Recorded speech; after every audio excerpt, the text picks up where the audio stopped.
Amém? Jesus é o Senhor. Amém. Aleluia. Amém. Uma alegria muito grande nessa manhã termos essa comunhão, uma comunhão muito importante para todos nós. E cremos que Deus tem o seu falar atual para nós hoje. Em primeiro lugar, eu quero dizer que às vezes Deus usa os ministros da palavra e dá sentimento para eles em alguma coisa e eles falam. Outras vezes o corpo força o ministro a falar. E parece que quando o corpo pede, a bênção é maior. E é assim que aconteceu. É a segunda vez que eu vou falar isso aqui. Aliás, a terceira vez, porque há uns 20 anos atrás nós falamos disso aqui. A maioria de vocês não estava aqui. E há um mês atrás, mais ou menos, mês e pouco, os irmãos do local 4, lá no Aracapé, me cutucaram, me pediram para eu refalar essa palavra lá no Aracapé. Os irmãos têm interesse de ouvir. E eu preparei a palavra e tive uma surpresa muito grande, porque não foi uma apresentação tão boa como eu vou apresentar para vocês hoje, no sentido das imagens, mas o resultado foi muito positivo. Eu tenho que ter irmãos nessa reunião que são fruto daquela reunião, né? Não sei se o Marcos está aí. Aí, né, Marcos? Marcos, o filho dele, né? E mais alguns irmãos, já são fruto daquela reunião. Então aquilo me surpreendeu, primeiramente a mim, quando eu estava falando. A gente sempre, quando Deus está fluindo, mais, menos, ou quando não está, é bom que o pregador sinta. E depois da reunião teve uma comunhão, jantar e tudo mais, conversamos bastante, e os irmãos que estavam comigo achavam que essa era uma palavra que precisava ser dada para toda a igreja em Fortaleza. Amém. Inicialmente nós marcamos para o dia 12, mas soberanamente Deus mudou para hoje, dia 26, onde a maioria já voltou das férias, já terminou aquele auê de fim de ano, e nós estamos aqui hoje. Amém? Amém. Então eu quero dizer para vocês que eu me sinto honrado diante do Senhor em ser o portador dessa palavra. Amém. Poderia ser qualquer um, mas Deus me deu esse privilégio. Eu tenho muito encargo com isso. Tá certo? Essa é uma palavra, eu diria que é expositiva e inspirativa. Não sei se vocês conseguem distinguir as duas coisas. Uma exposição da palavra é como se fosse um estudo bíblico, onde você tem série de pontos didaticamente preparados para apresentar e abrir a palavra de Deus para os ouvintes.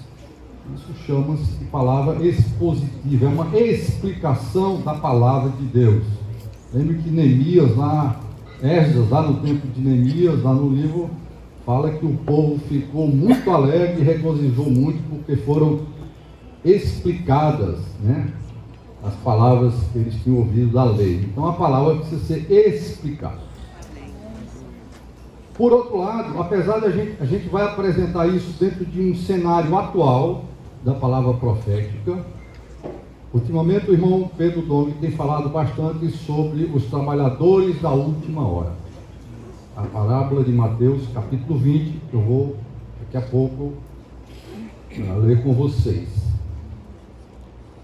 Ao mesmo tempo que tem esse fundo atual do falar de Deus para nós hoje, o que a gente tinha preparado se encaixa exatamente nesse encargo de hoje. Podemos dizer que essa não é uma palavra fora do contexto da palavra profética que estamos ouvindo hoje na igreja. O que nós vamos ver é o que Deus fez ao longo das eras, levantando pessoas para restaurar o seu testemunho. E hoje nós estamos na última hora. Amém? Aquela parábola fala de horas, 12 horas do dia, onde o Senhor da vinha convocou trabalhadores. O que nós vamos mostrar para vocês é que essas 12 horas já se transformaram em 2 milênios. E ao longo desses milênios, Deus tem levantado pessoas para restaurar o seu testemunho e mandar trabalhadores para a sua vinha. A Bíblia diz que Israel e que a igreja, essa vinha é o Israel de Deus e é a igreja. É uma palavra totalmente atual para todos nós. Nós vamos ter muita história, muitos nomes, muitas datas, muitas explicações de obras de irmãos do passado. Quem não gosta de história talvez ache enfadonho, mas eu vou procurar ser para vocês um bom professor de história. Amém? Eu tive no passado um bom professor de história que conseguia nos colocar dentro da história. Eu espero que Deus me dê graça para fazer isso hoje de manhã. Amém. Por outro lado, irmãos, é uma palavra inspirativa. Como eu já falei, o objetivo dessa palavra são 2. Primeiramente, todos nós que estamos aqui, que estamos na vida da igreja, devemos ser despertados no final dessa palavra para nos levantar e servir o Senhor nesse tempo final. Amém. Esse é o primeiro objetivo.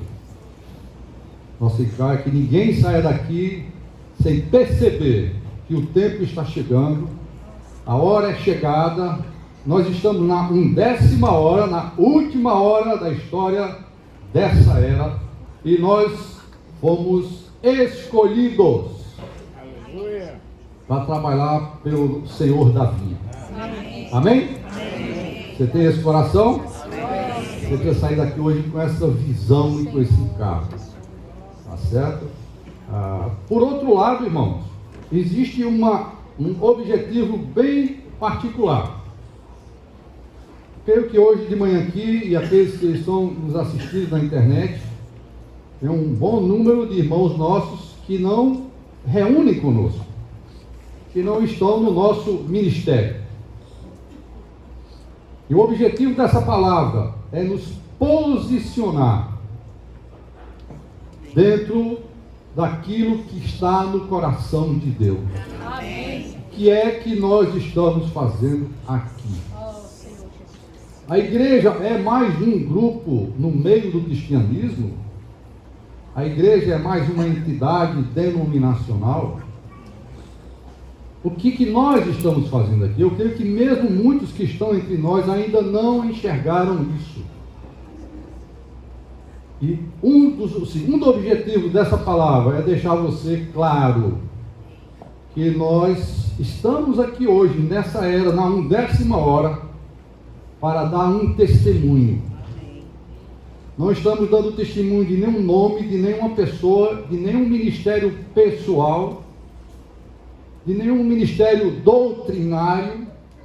Nós estamos aqui na presente era, reunidos, no nosso caso aqui, como a igreja em Fortaleza e em tantos lugares do Brasil, mais de 2.000 cidades, creio, que dão esse testemunho. Quem é esse povo? O que Deus colocou na nossa mão? Somos um grupo a mais? Essa palavra vai mostrar para vocês que nós somos fruto do mover de Deus ao longo dos séculos. Amém. O nosso ministério não começou agora, não começou com o Otmani, com o Witness Lee, aqui na América do Sul, com o irmão Dong e o Lan. São pessoas como outros que eu vou mostrar para vocês, que foram usados por Deus ao longo das eras, para nos trazer ao ponto em que nós estamos hoje, para dar o testemunho de Deus. E qual é o testemunho de Deus? O testemunho de Jesus Cristo. De acordo com Apocalipse 1, são 7 candelabros de ouro, um candelabro em cada cidade. Isso está escrito lá em Apocalipse. O testemunho de Jesus é um candelabro, ou uma igreja. A igreja sendo praticada na base da unidade de todos os filhos de Deus, em cada lugar onde eles estão. Amém? Amém. Então, esse é o segundo objetivo da nossa palavra. Então, se você ainda não tinha visto isso, você vai ter oportunidade de ver. Se você está entre nós e ainda não tinha visto, essa é a grande chance. Nós não temos uma teologia criada por nós nos últimos 50 anos. Estou falando entre aspas. Nós temos uma teologia na igreja que está embasada em dezenas e dezenas de servos do Senhor que restauraram as verdades ao longo dos séculos.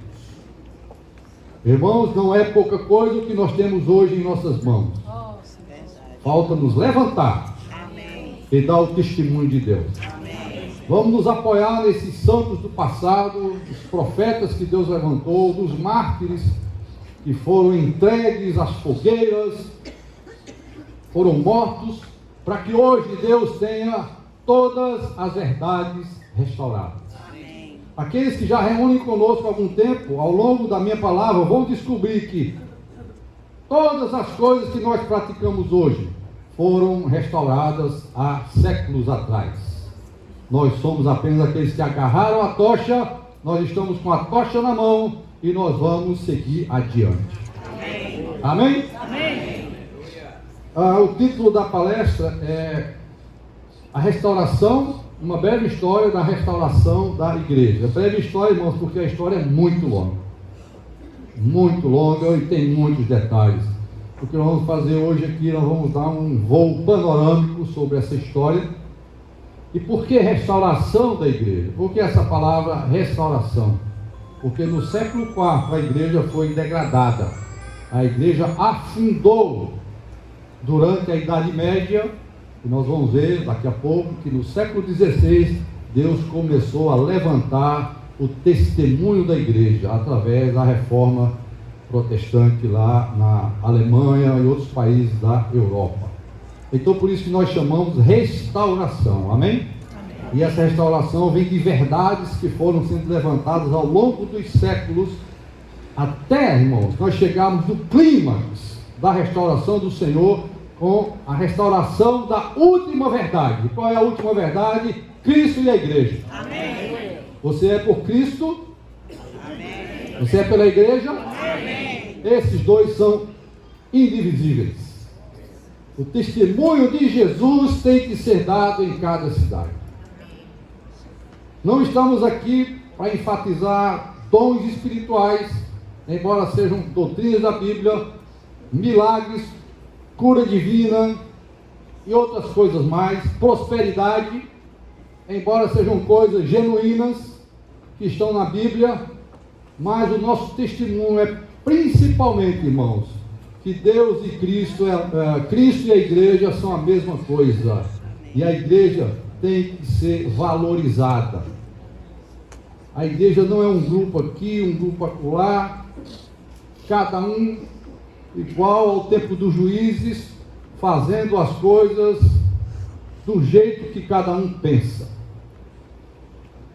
Não, eu aqui não estou pregando revolução, não estou pregando que os que não estão conosco não devam continuar. Isso é um problema de cada um diante de Deus. Deus usa todos os ministérios para salvar as pessoas. Aleluia. Mas para introduzir as pessoas no reino milenar, a grande maioria dos cristãos hoje não sabem, e a maioria dos ministros não pregam sobre isso. Não pregam sobre a necessidade de crescimento de vida, de negar a vida da alma, de negar-se a si mesmo, tomar a cruz e seguir o Senhor. Essa é a nossa teologia, esse é o nosso encargo na igreja, na vida da igreja adequada, que nós estamos colocando aqui, e esse é o nosso encargo. Por isso essa palavra é muito importante. Então, tivemos uma semana muito difícil, eu creio que pesou muito sobre mim essa hora, e viajei, voltei adoentado, não saí de casa toda semana, passei uma noite sem dormir.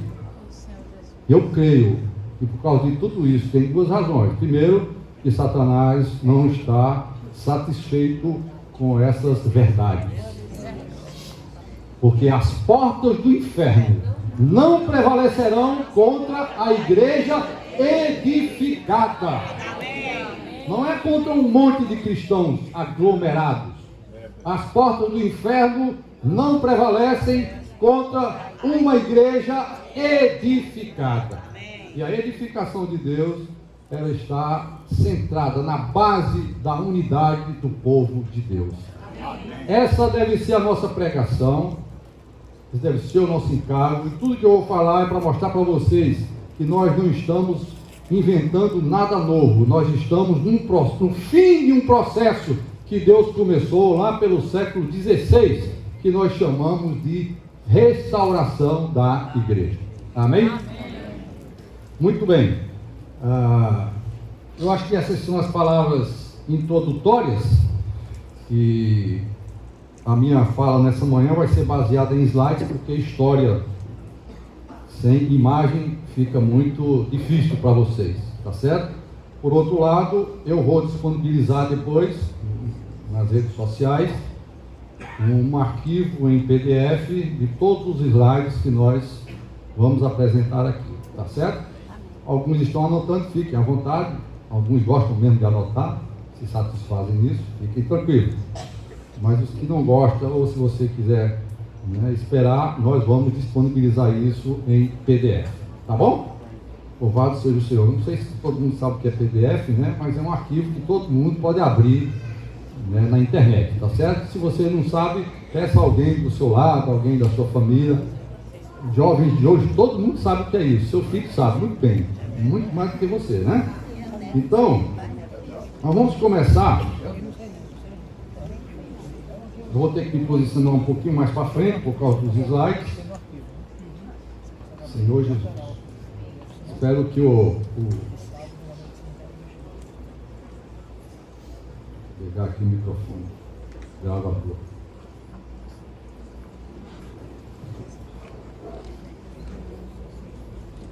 Senhor Jesus, vamos orar de 2 em 2 enquanto eu me arrumo aqui, irmão, também?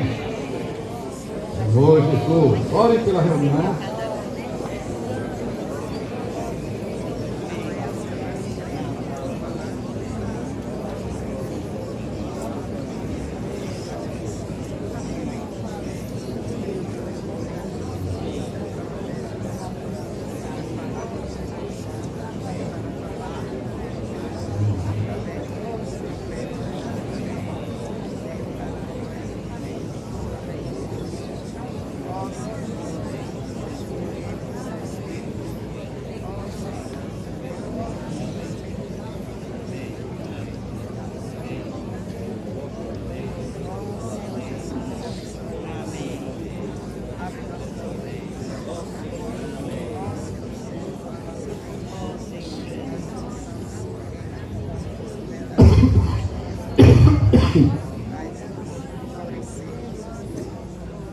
Senhor Jesus.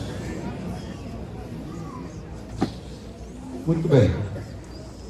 Como eu falei, tudo que nós vamos falar hoje de manhã, o que nós vamos falar hoje de manhã está baseado na palavra profética atual. Inclusive nós na semana passada em São Paulo, na conferência de jovens, a primeira mensagem da conferência de jovens foi exatamente a última hora, tá? Então é uma palavra bem atual. E essa questão da 1/10 hora está em Mateus capítulo 20. Eu vou ler para vocês. Mateus capítulo 20. Eu vou ler o texto inteiro para vocês se situarem. Mateus capítulo 20.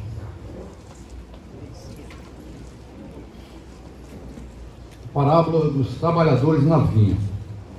Porque o reino dos céus, versículo 1 em diante, o reino dos céus é semelhante a um dono de casa que saiu de madrugada para assalariar trabalhadores para a sua vinha. Ele saiu de casa de madrugada, tá? Essa parábola é uma parábola temporal. Podem olhar que aqui, questão do tempo, uma coisa importante aqui. Tendo ajustado com os trabalhadores a 1 denário por dia, mandou-os para a vinha. Saindo pela 3ª hora, aqui no calendário judeu, a terceira hora já seria 9 da manhã. A madrugada aqui, o início seria 6 da manhã. Tá? 6 da manhã. A terceira hora já seria, então às 6 da manhã, um grupo de trabalhadores na vinha foi contratado. Quando ele saiu à terceira hora, ou 9 da manhã, viu na praça outros que estavam desocupados. E disse: vinde de vós também para a vinha, e vos darei o que for justo. E eles foram. Amém? Tendo saído outra vez, perto da hora sexta, ou seja, ao meio-dia, e da hora nona, às 3 da tarde, procedeu da mesma forma. Ou seja, ao longo do dia, o Senhor da via foi convocando trabalhadores, independente se eles entraram de manhã, meio-dia ou não. Então, vocês já por aí já vão entendendo que isso é um chamamento ao longo dos séculos, tá certo? E saindo por volta da hora 1/10. Qual é a hora 1/10? No caso, então, às 5 da tarde. Porque a hora 2/10, a partir das 6 da manhã, seria 6 da noite. Tá certo? A hora 1/10, exatamente faltando 1 hora para acabar o tempo. Na última hora, o Senhor da via ainda contratou trabalhadores. Encontrou outros que estavam desocupados e perguntou-lhes: por que estivestes aqui desocupados o dia todo? Responderam-lhe: porque ninguém nos contratou. Então lhes disse ele: ide também vós para a vinha. Então nós somos estes trabalhadores da última hora. Amém? Amém. Qual é a ordem do Senhor para nós?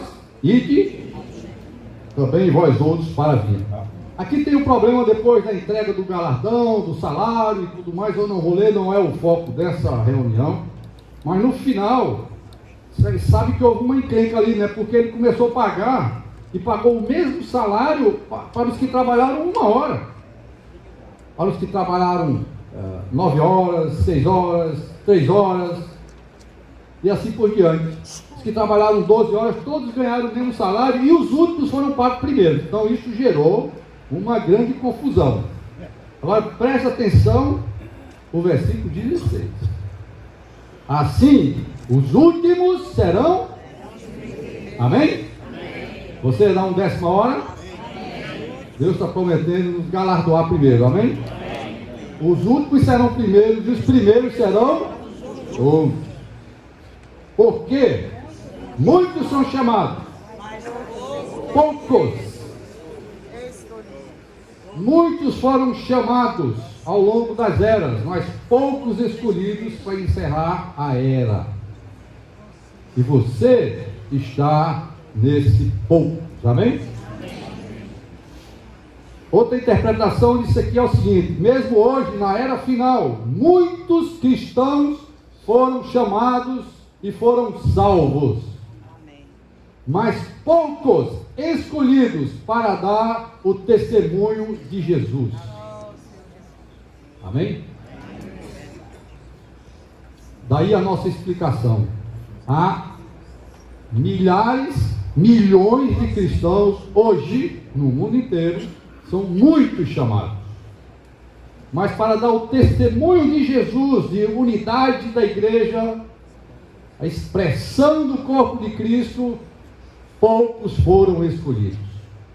Você nessa manhã é um dos escolhidos, ou um dos convidados a estar nesses poucos. Amém? Esse é o, vamos dizer, a base bíblica do que nós vamos falar nessa manhã. Tá bom? Inclua-se nos poucos escolhidos, ok? Nós vamos fazer uma jornada longa, vamos viajar bastante no tempo e vamos viajar também no espaço. Nós vamos começar desde o século IV, onde houve a declaração da igreja, e vamos chegar ao século XXI, a igreja em Fortaleza. O que vocês acham? Está legal essa viagem ou não? Então, como nós estamos aqui em Fortaleza, isso poderia ser em qualquer cidade, mas como nós estamos em Fortaleza, nós vamos trazer toda essa história até a nossa história atual. Nós estamos nessa história. Amém? Amém. Então, trabalhadores da última hora. Ao longo de toda a palavra, eu vou sempre mostrar para vocês esse slide com a linha do tempo, porque, como eu falei, essa é uma palavra que envolve o tempo, tá certo? Onde, de acordo com a parábola dos trabalhadores, você tem aqui de 6 da manhã até 18 horas o tempo que o senhor Davi tinha para assalariar trabalhadores, chamar trabalhadores e mandá-los para a vinha trabalhar. Ao longo das eras, então, isso se tornou os séculos, tá certo? Então podemos dizer que às 6 da manhã é a igreja primitiva, às 18 horas é a volta do Senhor. Está chegando, amém? Amém. Ao longo dos séculos, século I, esses números sempre vão mostrar os séculos, tá certo? Para quem não entende bem um pouco dessa nomenclatura, século I vai do ano 0 ao ano 100. Ou 99, tem uma discussãozinha por aí, tá certo? Então todos os anos antes do 100 é chamado século I. Os anos que começam de 100 para frente, apesar de começar com 1, 101, 102, 120, 150 e assim por diante, até 199, apesar de começar com 1, isso é chamado conceitualmente século II.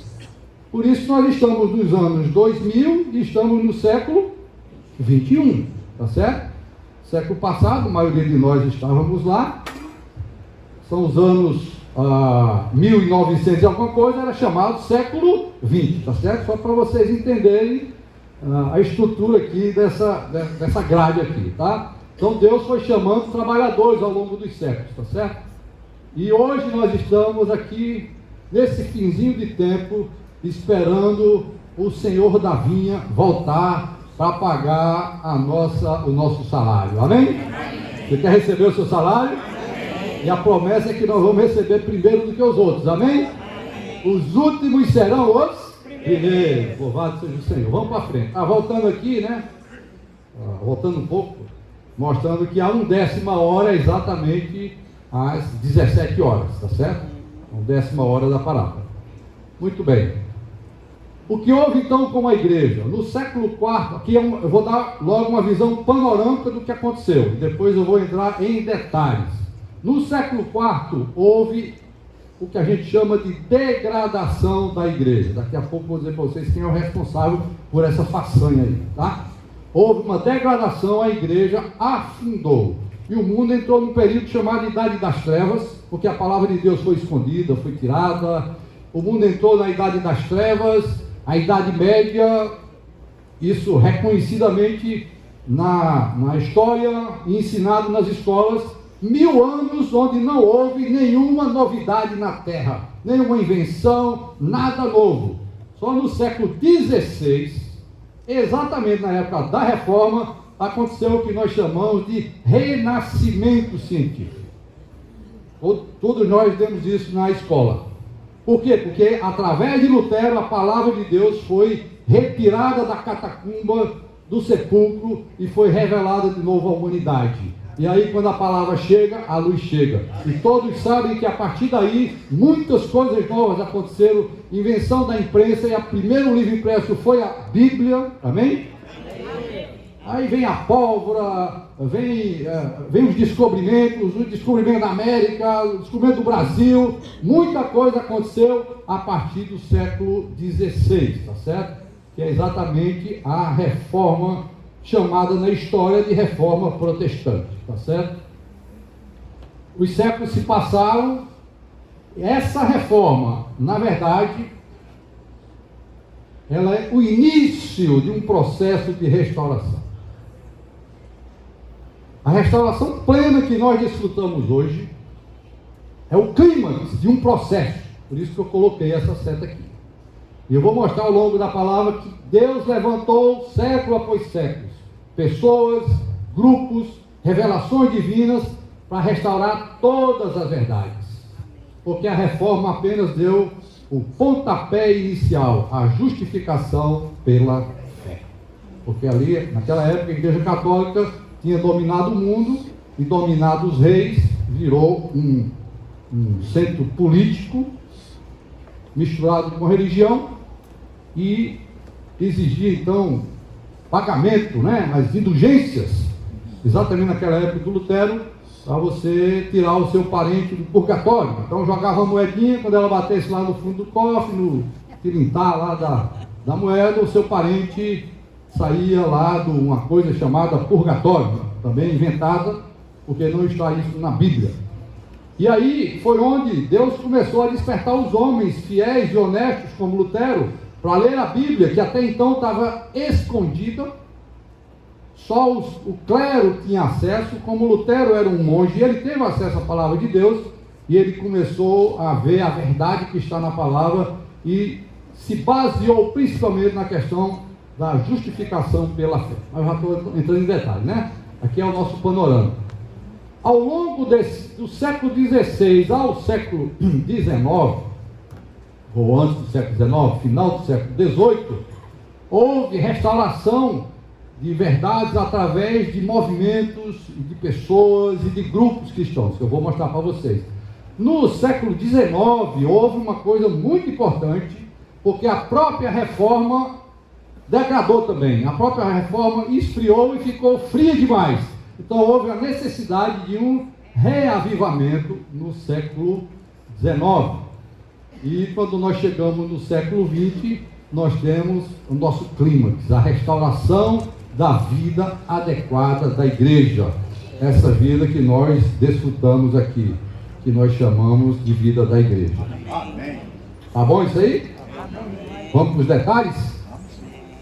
Vamos lá. Então, quem bagunçou a igreja?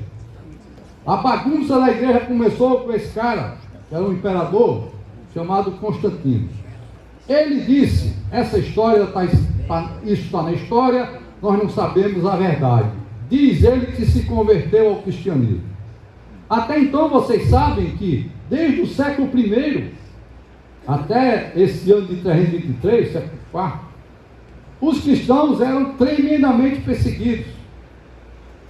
Os cristãos eram perseguidos, iam para entrega aos leões, né, as feras, lá em Roma, ali dizem no Coliseu, e a igreja simplesmente era perseguida, escondida. Em Roma, a gente visita lá, tem as catacumbas de Roma, onde os cristãos escondiam escondidos, debaixo da terra. Quando chega nessa época aqui, esse rapaz o Império Romano começava a decair, e ele começou a ter medo dos inimigos, ficar preocupado, e numa das campanhas, lá no meio do tempo lá, indo enfrentar um inimigo, diz ele que viu uma cruz. E que era a cruz, e ouviu uma voz que dizia, com esse símbolo, com essa cruz você vencerá. Ele entendeu que ele tinha que se converter ao cristianismo, e aí ele fez a maior tragédia da igreja cristã. Ele tornou a fé cristã como religião oficial do Império Romano. Por decreto assinado num dia, todos os cidadãos romanos agora foram chamados de cristãos.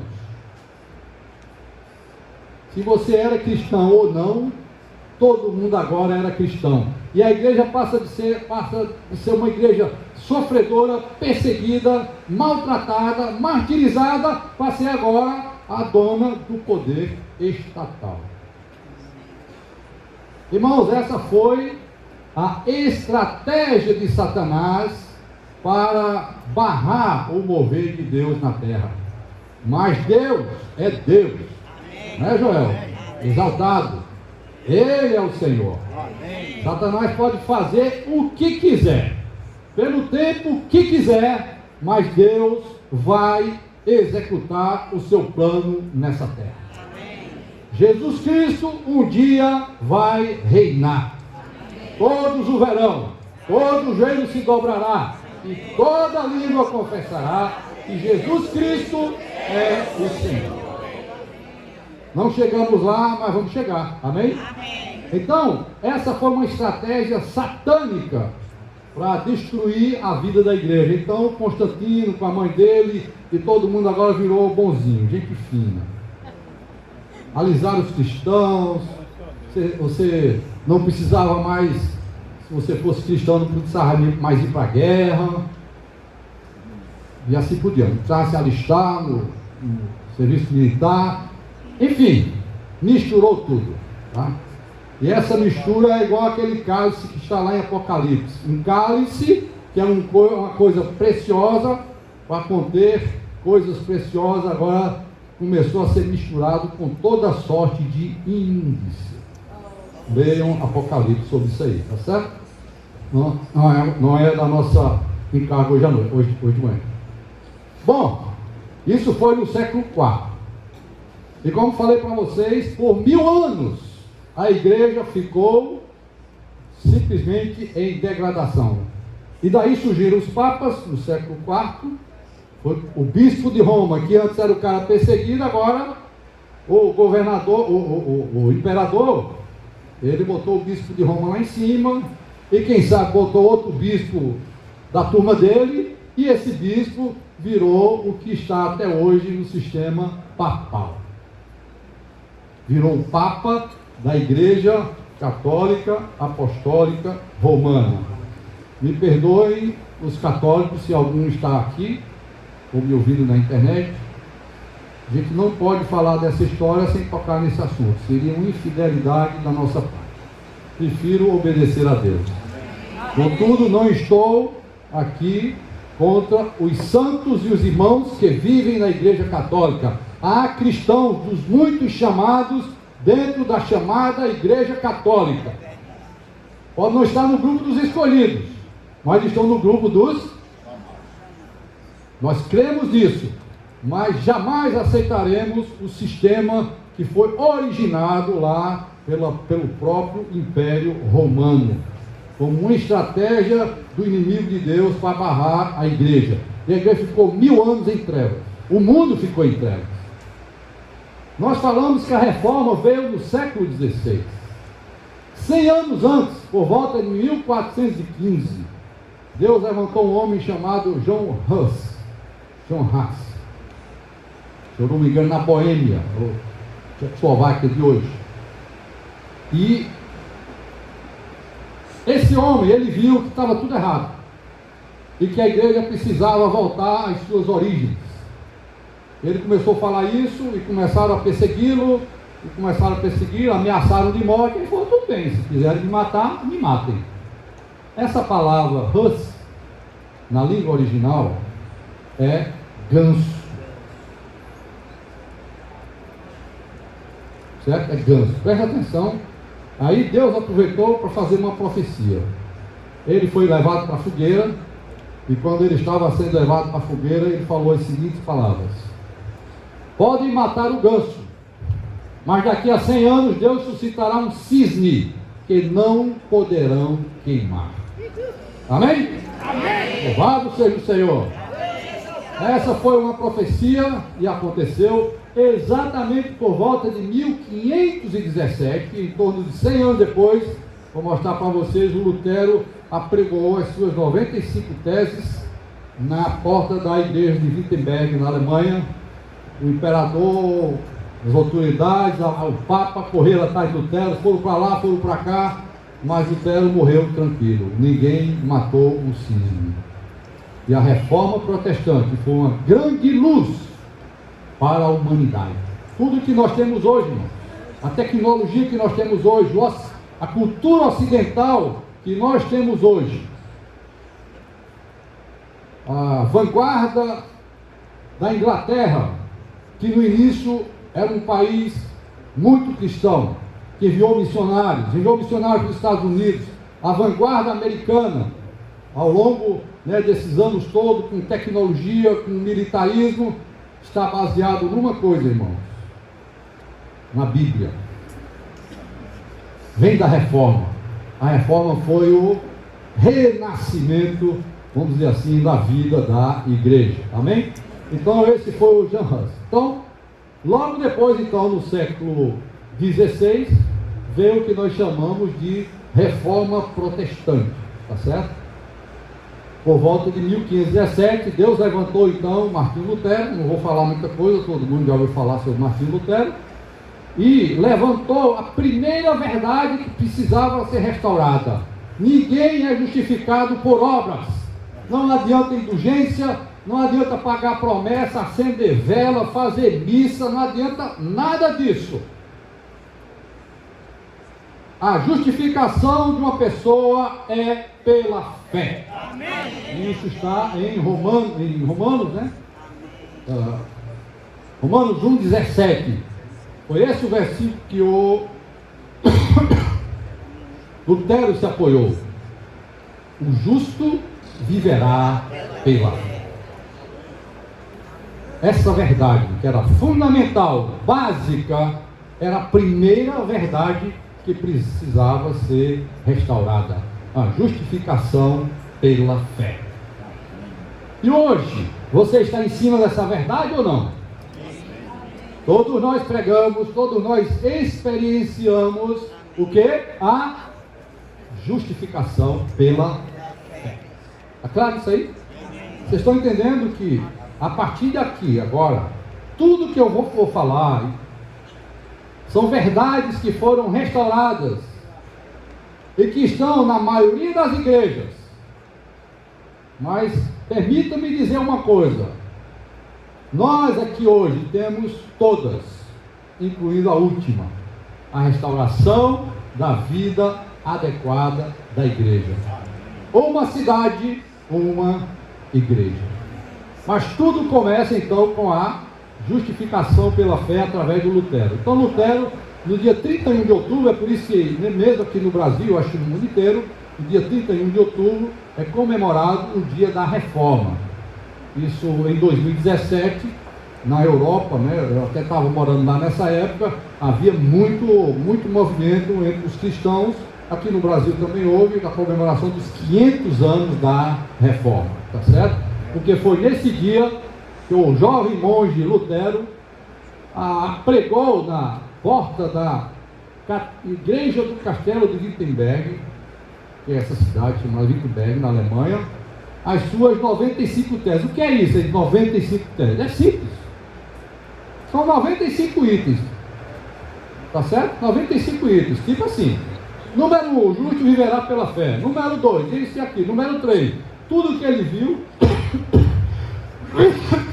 Senhor Jesus, perdão. Preciso de muita graça para terminar essa palavra, né? Deixa eu botar um cravozinho aqui na boca. Senhor Jesus. Então, essas 95 teses é a base teológica que deu origem à igreja luterana, que não era a vontade de Deus de existir uma igreja luterana. Lutero não restaurou a vida da igreja. Lutero, inclusive, trouxe para a igreja, isso se tornou as igrejas estatais, se apoiavam em Lutero. Surgiu a igreja da Alemanha, que é a igreja luterana, a igreja da Holanda, a igreja da Inglaterra, a igreja da Noruega, se tornaram igrejas estatais. Eles estavam por aqui com o Papa, todos esses reinos, não aguentavam mais estar debaixo de Roma. Quando Lutero se levantou, eles se aproveitaram de Lutero. Isso teve muita sagacidade nessa história, foi mais uma estratégia de Satanás para atrasar o mover de Deus. Se aproveitaram de Lutero e fundaram igrejas estatais. E dessas igrejas estatais surgiram igrejas fundamentalistas, como igreja presbiteriana, igreja batista, igreja metodista. Principalmente essas igrejas que a gente chama de igrejas fundamentalistas vieram dessas igrejas estatais, baseadas então nessa reforma protestante, tá bom? Vamos para frente. Lá por volta do ano 1524, então, um grupo desses irmãos que seguiram Lutero olhou o seguinte: Lutero trouxe da igreja católica o batismo de crianças. Muitas coisas Lutero trouxe da igreja católica e deixou ainda no meio da sua reforma. E uma das coisas era batizar crianças. E um grupo de irmãos viu que batizar criança não está na Bíblia. Verdade? Quem crê e for batizado será salvo. Então, a verdade do batismo, amém? Amém. Que nós praticamos hoje, foi levantada aqui, em 1524. Então, batismo por imersão, né? Não é inversão nossa, é inversão dos batistas, mas desse grupo de pessoas aqui que viram que o justo que vive da sua fé deve ser batizado depois de crer.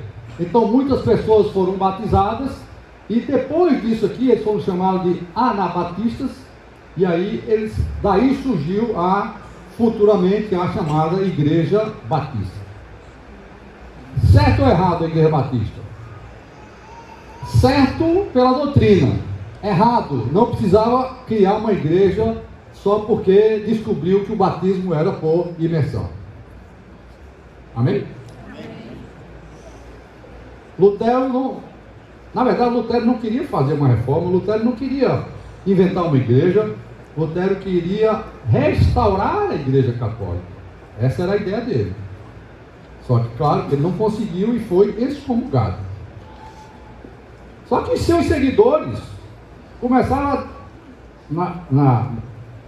vamos dizer, no vácuo de Lutero, começaram a estudar a Bíblia, que a Bíblia foi aberta, e começaram a estudar, está errado isso, está errado aquilo, precisa restaurar isso. E cada um que foi restaurando alguma coisa, em vez de trazer tudo para a igreja, fundaram suas próprias denominações. Não sei se é o próximo slide. Exatamente o João Calvino, lá em Genebra, por volta de 1536, ele falou uma coisa muito boa, que nós também falamos aqui: a doutrina da predestinação. Vocês estão entendendo? Vocês estão se posicionando? Tudo que nós temos hoje, irmão, desse vaso maravilhoso que é a vida da igreja, foi restaurado ao longo dos séculos. Valorize o que nós temos em nossas mãos. O João Calvino foi prefeito de Genebra, fechou os cassinos, fechou os pubs, não sei se tinha naquela época, fechou as baladas. Até hoje Genebra é uma cidade diferenciada. Se você chega em Genebra hoje, onde é que está é uma cidade com mais de 50% de habitantes estrangeiros.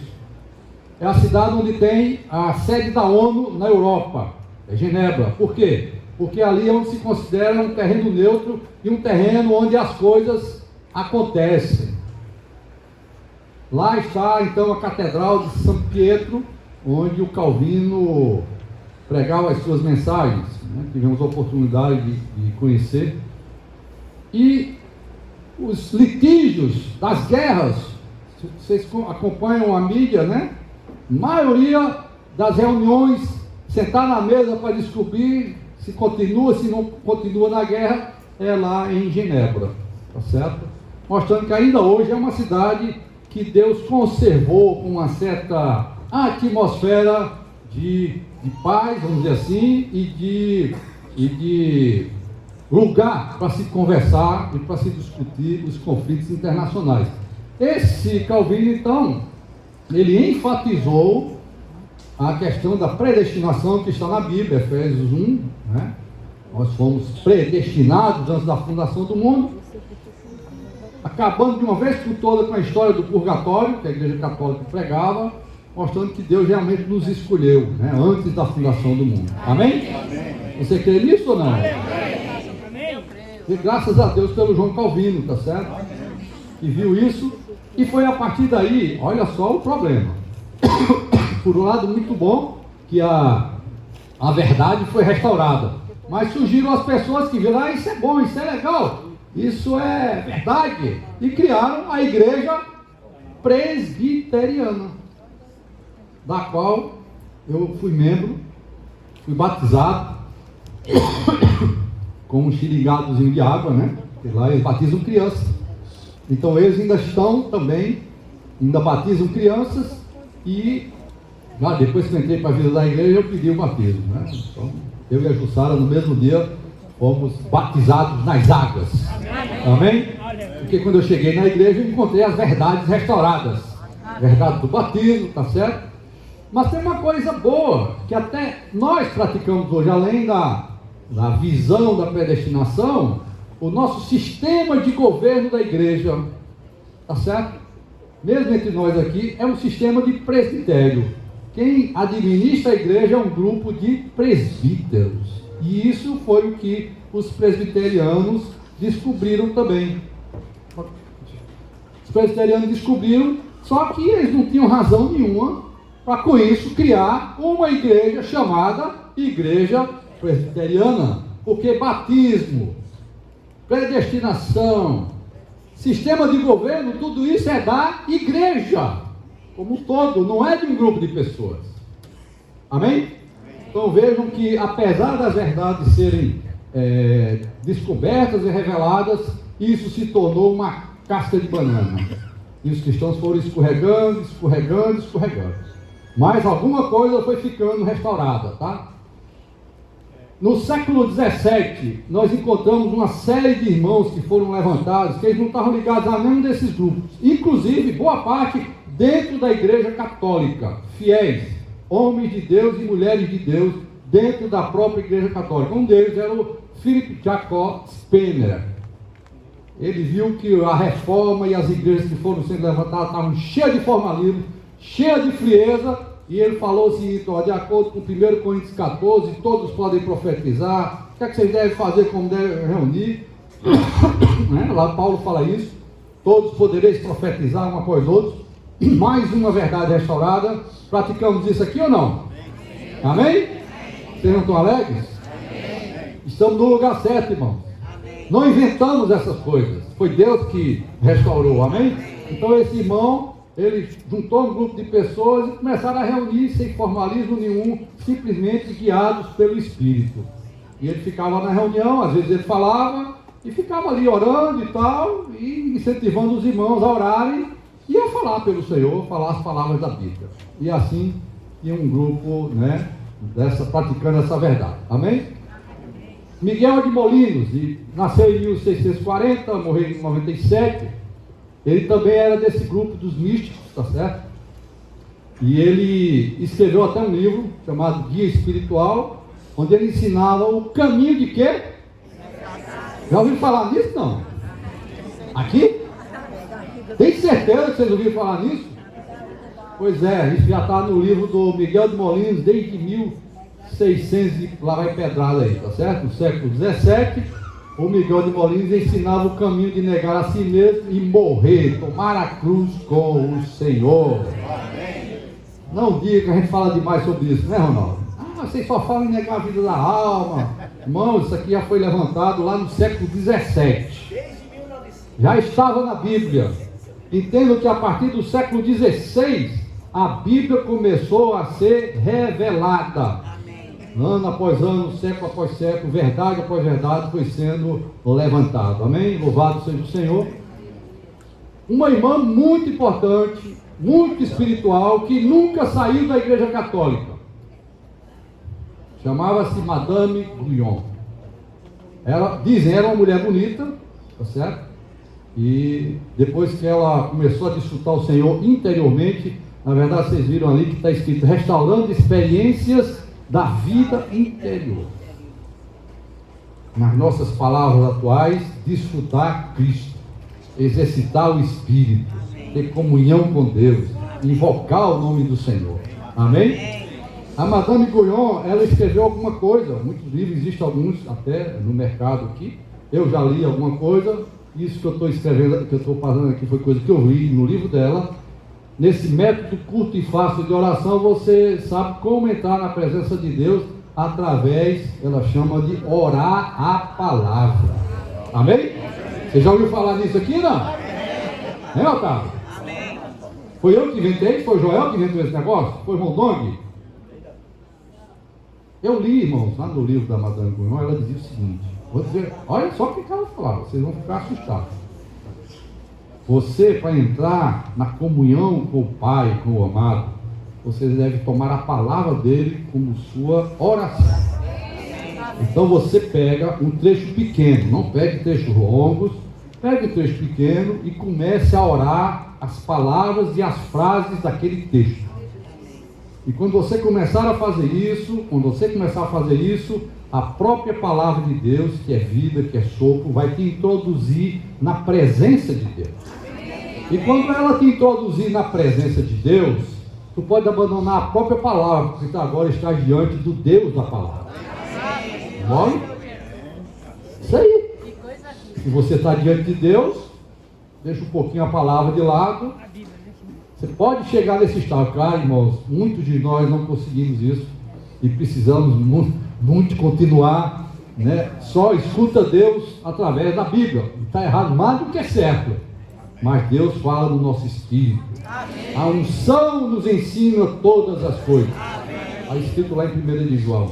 Nós temos a palavra de Deus e temos o Espírito de Deus dentro de nós, que é a unção de Deus. Então, às vezes, nós temos a própria palavra, como o falar de Deus para nós, e às vezes essa palavra é simplesmente um veículo para nos levar para dentro da presença de Deus. Isso nós chamamos na nossa teologia de quê? Orar, ler a palavra. Amém? Louvado seja o Senhor. A Madame Goyon, junto com ela, outros irmãos se levantaram, um padre, chamado Padre Fenelon, e esse irmão muito famoso aí, chama-se irmão Lawrence. Louvado seja o Senhor. Então nós vemos uma coisa que foi restaurada aí. Qual é a coisa que nós temos hoje? Desfrutar Cristo. Tá certo? Esses irmãos aí chamados os místicos, eles restauraram uma grande verdade, a necessidade de você ter comunhão íntima, comunhão pessoal com o Senhor. Não chegue na reunião só para ouvir outro falar, só para ouvir a mensagem. Não leia a Bíblia somente por ler a Bíblia. Você precisa se encontrar com o seu amado diariamente. Tá? Depois nós vemos que nós temos outra maneira, né? De chegar mais rápido ainda, mas deixa eu chegar lá no tempo, a gente toca nesse assunto, tá certo?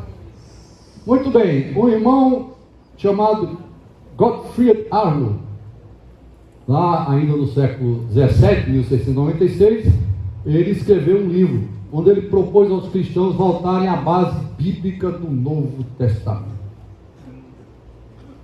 Irmãos, chega para lá de igreja presbiteriana, batista, isso, grupo aquilo, a Bíblia fala que os cristãos viviam em comunidade, em unidade. Nós precisamos voltar à base bíblica do Novo Testamento. Amém? Amém. É maravilhoso isso aí? Amém. Já ouviram falar nisso aqui? Amém? Amém. Então esse irmão já escreveu sobre isso lá naquele tempo. Um grupo muito bom, inclusive influenciou John Wesley e Charles Wesley, que são os irmãos moravianos.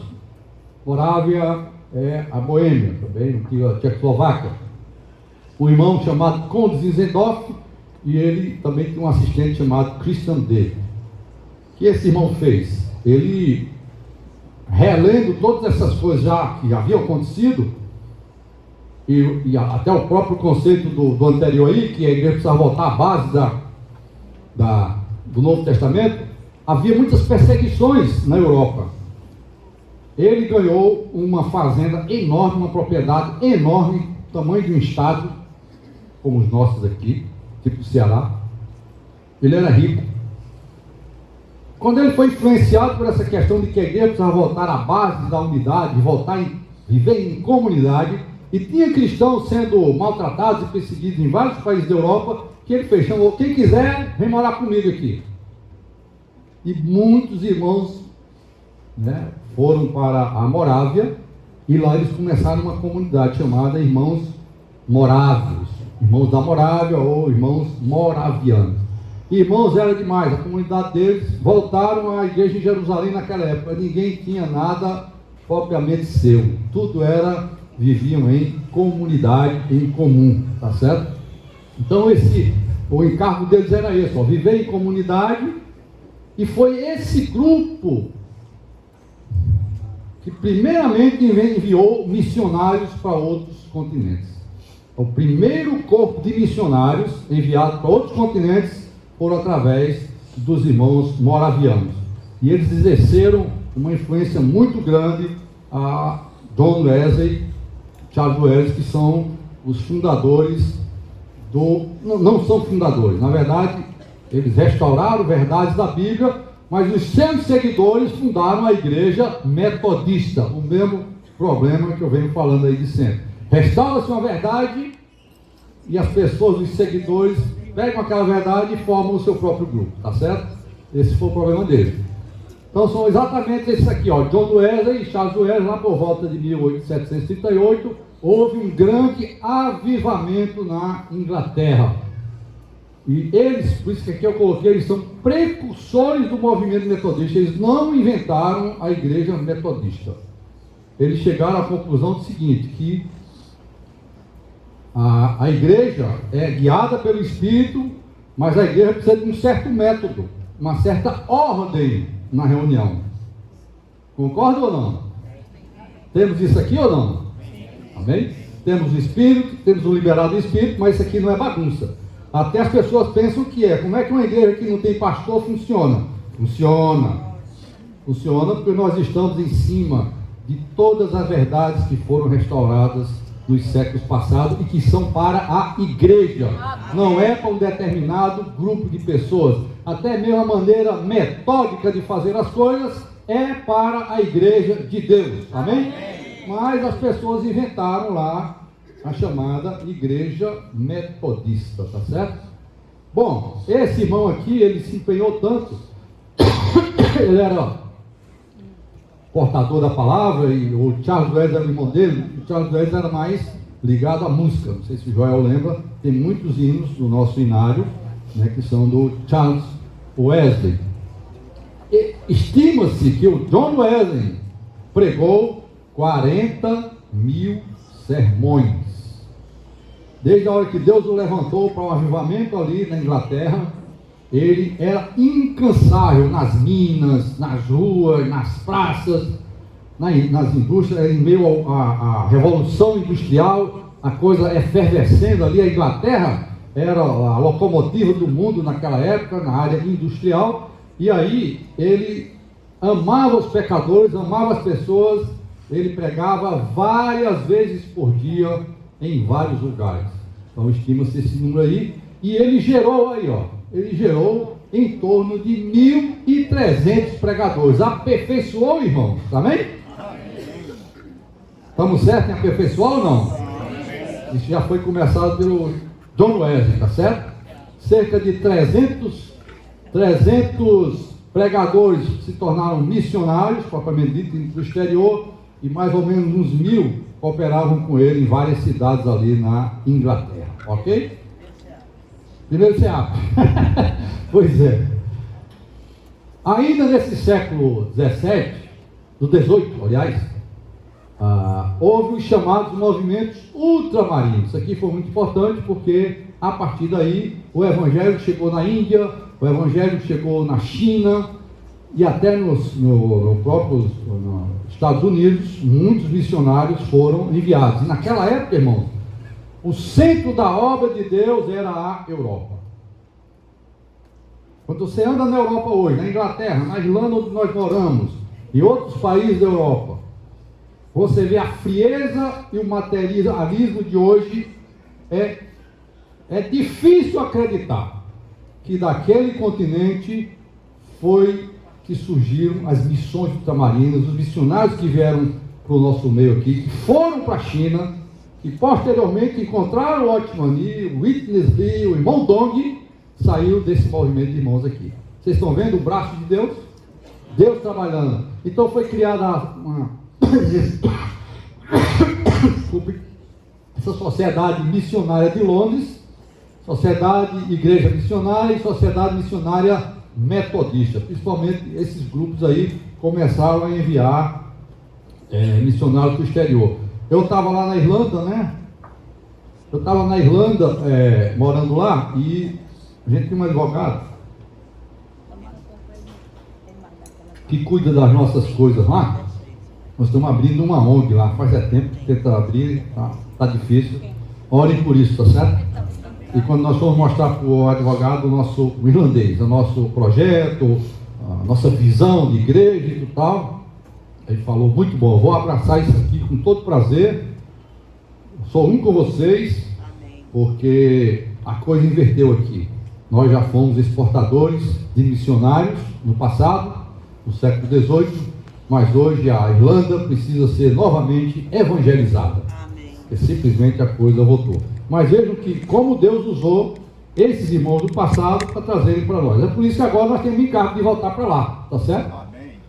E orem por nós, já comprei passagem ontem, meio que abril e maio, nós vamos estar de novo lá ajudando os irmãos lá, exatamente na Irlanda principalmente. Nós estaremos lá nesse período e em Portugal, tá bom? Porque é hora de nós voltarmos lá, ajudar aqueles que nos ajudaram, tá certo? Eles mandaram os missionários, nós estamos aqui agora nós precisamos voltar lá para restaurar a situação naqueles países ali, tá bom? Então houve os movimentos ultramarinos. E eu vou te levar. Vai, né? Joel vai ser meu assistente. Nessa época, então, irmãos, surgiu um grupo de irmãos também muito, né, bem falado na história da igreja, são os Irmãos Unidos, na própria Inglaterra e Irlanda. Inglaterra e Irlanda. A liderança de John Nelson Darby. Existem muitas coisas escritas por eles. A grande coisa que eles escreveram, pegaram desses do passado, que eu já falei, colocaram nos escritos deles, e o próprio irmão Whitman e o Witness Lee colocaram, né, nos nossos ensinos. E hoje nós podemos dizer que o que temos na vida da igreja hoje, muita coisa, né, veio dos Irmãos Unidos, tá? Existe um deles chamado Macintosh, existe uma obra famosa chamada o Pentateuco de Macintosh, de Gênesis até Deuteronômio, explicado versículo por versículo. Muitas coisas do nosso estudo vida foram tiradas lá do Pentateuco de Macintosh. Amém? Vocês estão vendo que nós não reinventamos a roda. Amém? Nós estamos aqui, vou repetir várias vezes, estamos aqui apoiados nos ombros daqueles que foram antes de nós na vinha do Senhor. Amém? Somos apenas os trabalhadores da 1/10 hora. Amém? Então o que é que eles fizeram? Seguiram aqueles irmãos lá na Morávia, romperam com o formalismo e começaram a ter igrejas chamavam de assembleias. Reuniam como nós reunimos. Não tinha um pastor definido, eles tinham presbíteros que cuidavam das assembleias. Qual a diferença para nós? É que as assembleias para ele podia ser em cada quarteirão. Ou seja, aqui na Lauro Maia, a gente queria a assembleia, vamos dizer, do local 1, que não tinha nada a ver com a assembleia do local 2, do local 3, nem do local 4. Cada um se virava sozinho e cuidava das suas coisas. A nossa visão foi mais alargada, que foi posteriormente, vinda pelo nosso irmão Otmani, de que essa visão de assembleia deve ter a abrangência local, a abrangência da cidade. O presbitério de uma igreja é o presbitério de uma cidade. Não tenho tempo para explicar isso para vocês na Bíblia, mas está muito claro na palavra de Deus, quando Paulo mandou chamar os presbíteros de Éfeso para uma comunhão lá em Mileto. E a Bíblia fala dos presbíteros de Jerusalém, fala dos presbíteros de Éfeso, e assim por diante. Então, o presbitério é para uma localidade. Eles avançaram um pouco, mas ficaram com várias assembleias numa mesma localidade. Mas eles escreveram sobre o erro denominacional e escreveram sobre o corpo de Cristo. A visão que nós temos hoje do corpo de Cristo está baseada nos escritos desses irmãos aqui. E, consequentemente, a questão do erro denominacional, do sistema denominacional. Eles escreveram também, que faz parte da nossa teologia, sobre o milênio, sobre o arrebatamento e profecias de Daniel e de Apocalipse. Amém? Maravilha isso aí, né? Eu tive a oportunidade de falar para uma assembleia deles lá em Portugal, uma vez que nós fomos lá, e realmente eram irmãos, ainda hoje são irmãos, claro, eles perderam muito, são muito frios. Eu comecei a falar, eu ia falar uma meia hora, só falei 10 minutos, porque depois de 10 minutos estava todo mundo cochilando. Aí eu preferi terminar a minha palavra, né, e expor os livros que nós estávamos levando para eles ali. Mas foram usados por Deus aqui, né, no século XIX, né, nós chegamos ali no século XIX, para restaurar esse ambiente maravilhoso de fraternidade entre os irmãos, né? Vocês sabem que hoje é um diferencial muito grande entre nós, é o ambiente de fraternidade. Nós não somos muitos, mas onde a gente chega no mundo inteiro, a gente encontra irmãos, e tem irmãos em todo lugar. São poucos, mas tem. A gente pode não ter 10 mil pessoas reunidas numa cidade, mas nós temos muita gente ao redor do mundo, e onde a gente chega, a gente está em casa, né? Falo isso, né, Joel, com experiência, né? Coreia, China, Europa, onde nós andamos, na África, a gente é muito bem recebido pelos irmãos, amém? Junto ao Darby, então nós temos também o William Kelly, Macintosh, que eu já falei, e o Bennett, tá? São irmãos que estavam também junto com eles. Tiveram os problemas de divisão também, como sempre aconteceu no meio dos grupos, mas não vamos entrar nesse assunto aqui não. Isso aqui só para mostrar para vocês, como a gente morou ali na Irlanda, então, essa casa aqui chama-se Porscourt House, era uma casa que ficava 1 hora da casa que eu morava, ali de Dublin, bem pertinho, e era uma casa onde na década de 1830, John Nelson Darby deu muitas conferências. E eu visitei essa casa sem saber de nada. E quando cheguei lá, descobri que era a casa onde o John Nelson Darby dava as conferências. E aí eu tirei uma fotinha aí para mostrar para vocês, tá certo? São jardins belíssimos, você vê que a casa está bem longe. Isso aqui tudo é um bosque enorme, jardins maravilhosos. Dizem que é o terceiro jardim mais belo da Europa, são esses jardins aqui em Portugal. Hoje é ponto turístico da Irlanda. Então todo dia tem centenas de pessoas visitando esse lugar aqui. E foi o lugar onde John Nelson Darby deu muitas conferências que chegaram até nós, amém? Louvado seja o Senhor. O outro irmão chama-se, ainda nessa fase que a gente chama de reavivamento, chama-se Robert Gover. Ele escreveu sobre a diferença entre vida eterna e recompensa no reino milenar. Quando nós falamos sobre isso, as pessoas dizem que a gente está inventando purgatório de novo, que a gente está inventando não sei o quê. Irmão, nós não inventamos nada. Desde o século XIX, que Deus levantou irmãos para falar sobre esse assunto. E está na Bíblia. As palavras de Mateus 24 e 25 deixam claramente que há uma recompensa para alguns. Alguns cristãos vão herdar o reino como recompensa, outros vão ficar fora do reino milenar. Não fomos nós que inventamos isso, irmão. Está aqui o livro, Entrance into the Kingdom, entrando para o reino, ou a recompensa através das obras. E não é a salvação. A salvação não é pelas obras. Mas o Senhor Jesus falou em Mateus 16 que Ele voltará com os seus anjos e recompensará a cada um segundo as suas obras. Ou você tira Mateus da Bíblia ou tira Efésios. Na teoria geral de que só existe uma coisa chamada salvação da graça, ninguém vai ser salvo pelas obras, mas Jesus disse que ia recompensar cada um segundo as suas, está em Mateus 16. E Paulo disse que não é por obras, para que ninguém se glorie. Quem está errado, Jesus ou Paulo? Nenhum dos dois, são focos diferentes.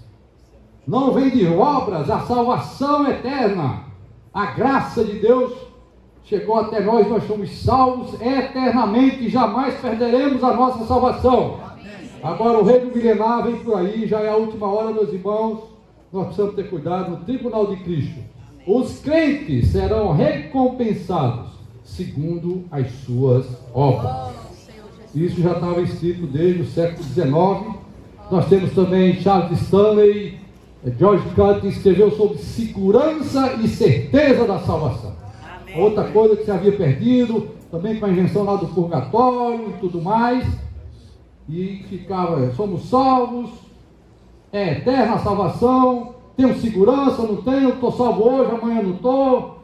Dei uma pernada ali, uma pernada acolá, agora estou salvo, me arrependi, estou perdido, agora me arrependi, estou salvo. Que história é essa? Nós não somos crentes elevadores para cima e para baixo, tá certo? Nós temos segurança e certeza da nossa salvação. É isso que nós ensinamos aqui? Estamos apoiados nos irmãos do passado.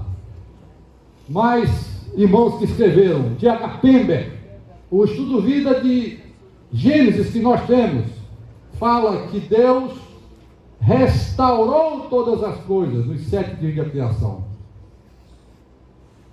Havia uma criação antes, nas eras mais remotas da terra.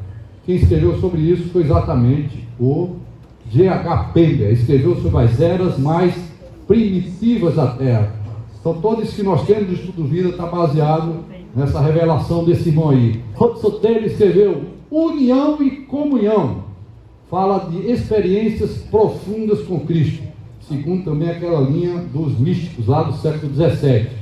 George Miller, você já deve ter ouvido falar de George Miller. Ele deu para nós lições preciosas de oração e de fé. Ele tinha um orfanato e tinha dia que não amanhecia um pão para os meninos, e aí ele orava e o forno da padaria queimava um lote de pão e o padeiro não queria mandar para os clientes, mandava para o orfanato do George Miller através da oração. Assim, então o George Miller orava e o forno queimava. Já pensou nisso aí? Cuidado com a sua oração, meu irmão. Vai queimar o forno dos outros aí, né? Mas tudo depende de Deus, tá? Vamos para frente, o reavivamento. Simpson. Teve um irmão que reuniu conosco aqui no princípio, alguns conhecem o irmão Marco Junqueira, e quando ele veio para a igreja, através da minha comunhão com o Joel, ele abandonou exatamente um grupo que foi criado através do Simpson, chamava-se Aliança Cristã Missionária. 40% Tá certo? dos hinos que nós temos no Inário são de Dos Simpson, né? Muitos hinos, já está falando 40%. Eu estou achando alto, mas ele está dizendo é do Simpson, tá certo? Então, ou seja, o que a gente canta está baseado na experiência de irmãos do passado. Descobriu verdade sobre cura divina através da vida de ressurreição, vencendo a fraqueza da carne. A experiência dele era o seguinte: não é cura divina, né, só com a mão na cabeça, mas a experiência espiritual de você com Deus, isso vai te curando. Amém, Delane? Delane não é testemunho disso, não é, Delane? Delane, desde que entrou para a vida da igreja, que vem sofrendo aí com as coisas, mas está viva, né? Até hoje. Graças a Deus. Sabe o que é isso? Experiências profundas da graça. Amém. Isso nos cura. Foi isso que o Simpson falou, tá vendo? E através da vida de ressurreição. Amém. Evan Hopkins e Trumbull falaram, eram oradores na convenção de Keswick e falaram sobre vida vitoriosa. Eu não tenho muito tempo para falar sobre isso. Foi uma convenção muito importante que houve na Inglaterra e que determinou muitas coisas do reavivamento ao redor do mundo. Também Jess Lewis, também muito conhecida essa irmã, experienciou e pregou sobre a verdade de quê? Da cruz. Negar a vida da alma, tomar a cruz e seguir o Senhor. Tudo isso é o que a gente chama de reavivamento no século XIX. Então Deus está chegando, irmãos, amém? As horas estão passando. Vocês estão vendo? As horas estão passando e Deus está preparando todas as coisas para colocar no único vaso que é a vida da igreja. Amém? Amém. Valorize a vida da igreja, irmão. Amém. Não somos aqui uma invenção humana de ninguém. Nós estamos apoiando em todos esses irmãos do passado que trabalharam, né, nas horas anteriores. Começa o século XX.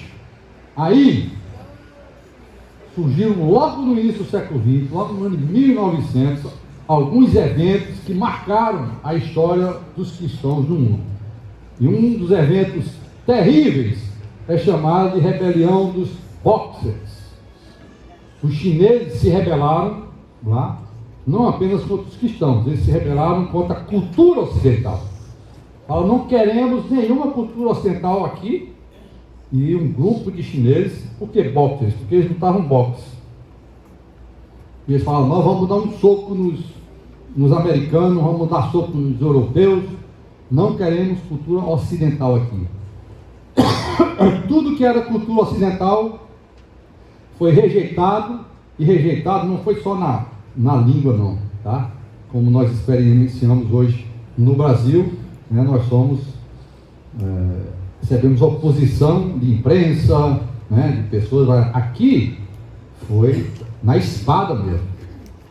Então o cristianismo era considerado cultura ocidental. Então o que aconteceu? Milhares de cristãos foram mortos, tá?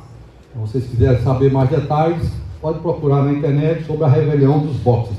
Isso que aconteceu, isso foi dando mais fogo, vamos dizer assim, para que... Opa, obrigado, meu irmão. A gente chega lá, estamos já chegando. Daqui a pouco a gente chega no Ceará, né? Então esses eventos, eles ajudaram para o que estava para acontecer nesse século XX, tá? Que foi um século marcante para nós aqui, tá? Rebelião dos Boxers, houve um reavivamento em Gales, através de um irmão chamado Evan Roberts. Um avivamento incrível. Em poucos meses, muitas cidades do país de Gales viram toda a sua população sendo salva.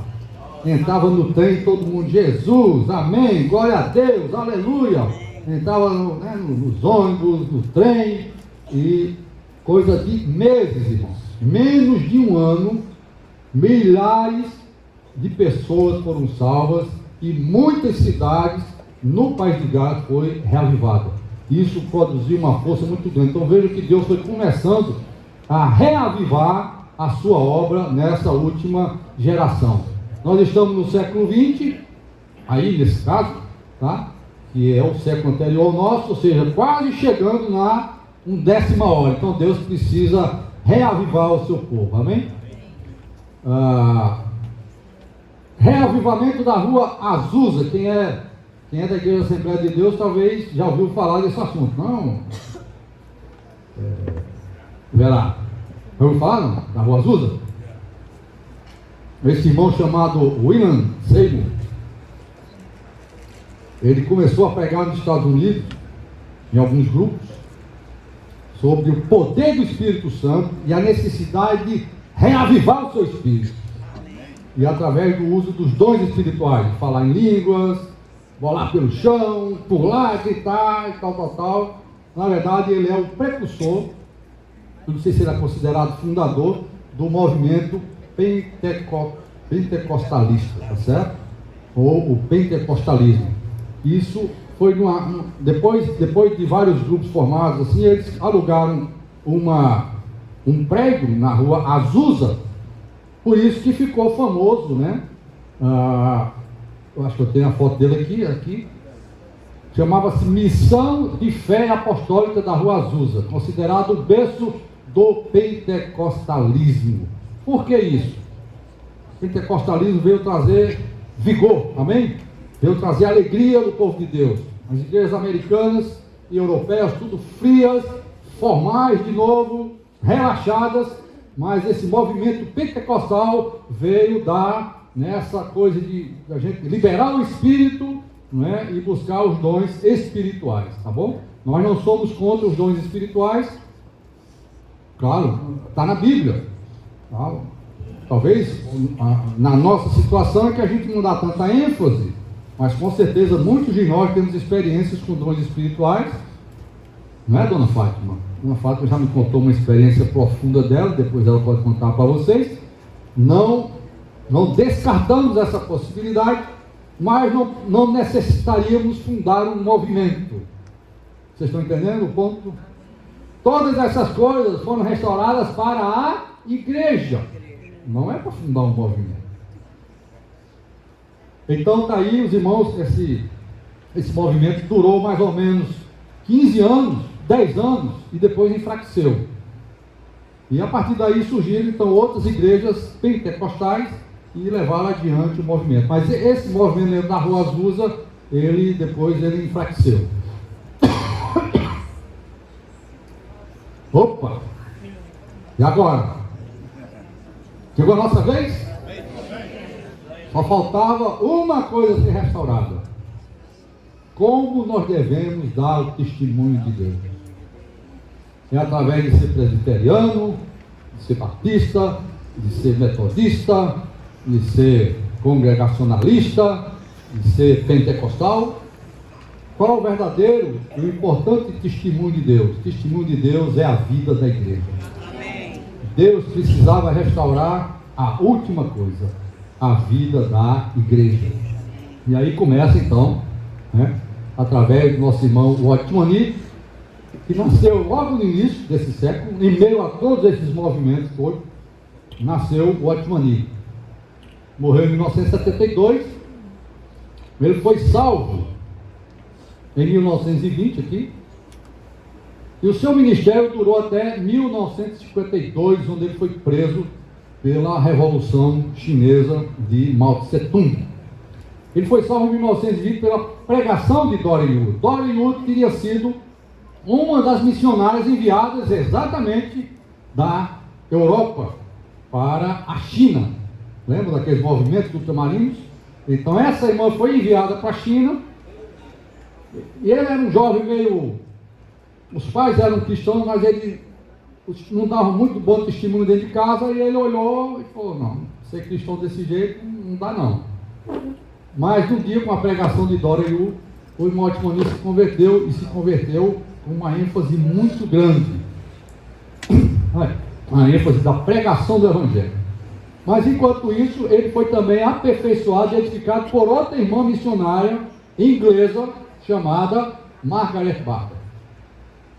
Vocês estão vendo o que é que Deus faz ao longo do tempo? Esses missionários foram enviados para a China. E aí, contactam esse irmão, e esse irmão é salvo. E esse irmão é aperfeiçoado. Essa irmã aqui realmente é uma irmã muito reconhecida. Graças a Deus nós estamos restaurando o ministério das irmãs. Amém, irmãs? Amém. Vocês estão vendo que quem aperfeiçoou o Otmani, quem foi? A salvação foi por uma irmã, o aperfeiçoamento foi por uma irmã. Talvez é difícil a gente aceitar isso hoje, né? Um líder na igreja ser aperfeiçoado por uma irmã. Pois é, a nossa origem da restauração da igreja está por aí. É importante, irmãos, de vocês continuarem firmes nesse ministério das irmãs. Vocês são muito importantes. Vocês não precisam ser o porta-voz, mas vocês precisam ser a sustentação por trás do porta-voz, tá certo? O que mais? O Otmani, ele foi instruído e iluminado ao ler livros espirituais. Todos esses livros que nós falamos e muito mais, o Otmani comprou do Ocidente. O quarto dele quase não conseguia chegar na cama, de tanto livro que tinha no seu quarto, dizem os biógrafos. Mas, dentre tantos, esses que nós já citamos aqui, ó. Panton, eu não citei ainda, mas foi um irmão que escreveu no passado. Robert Goven, já falei.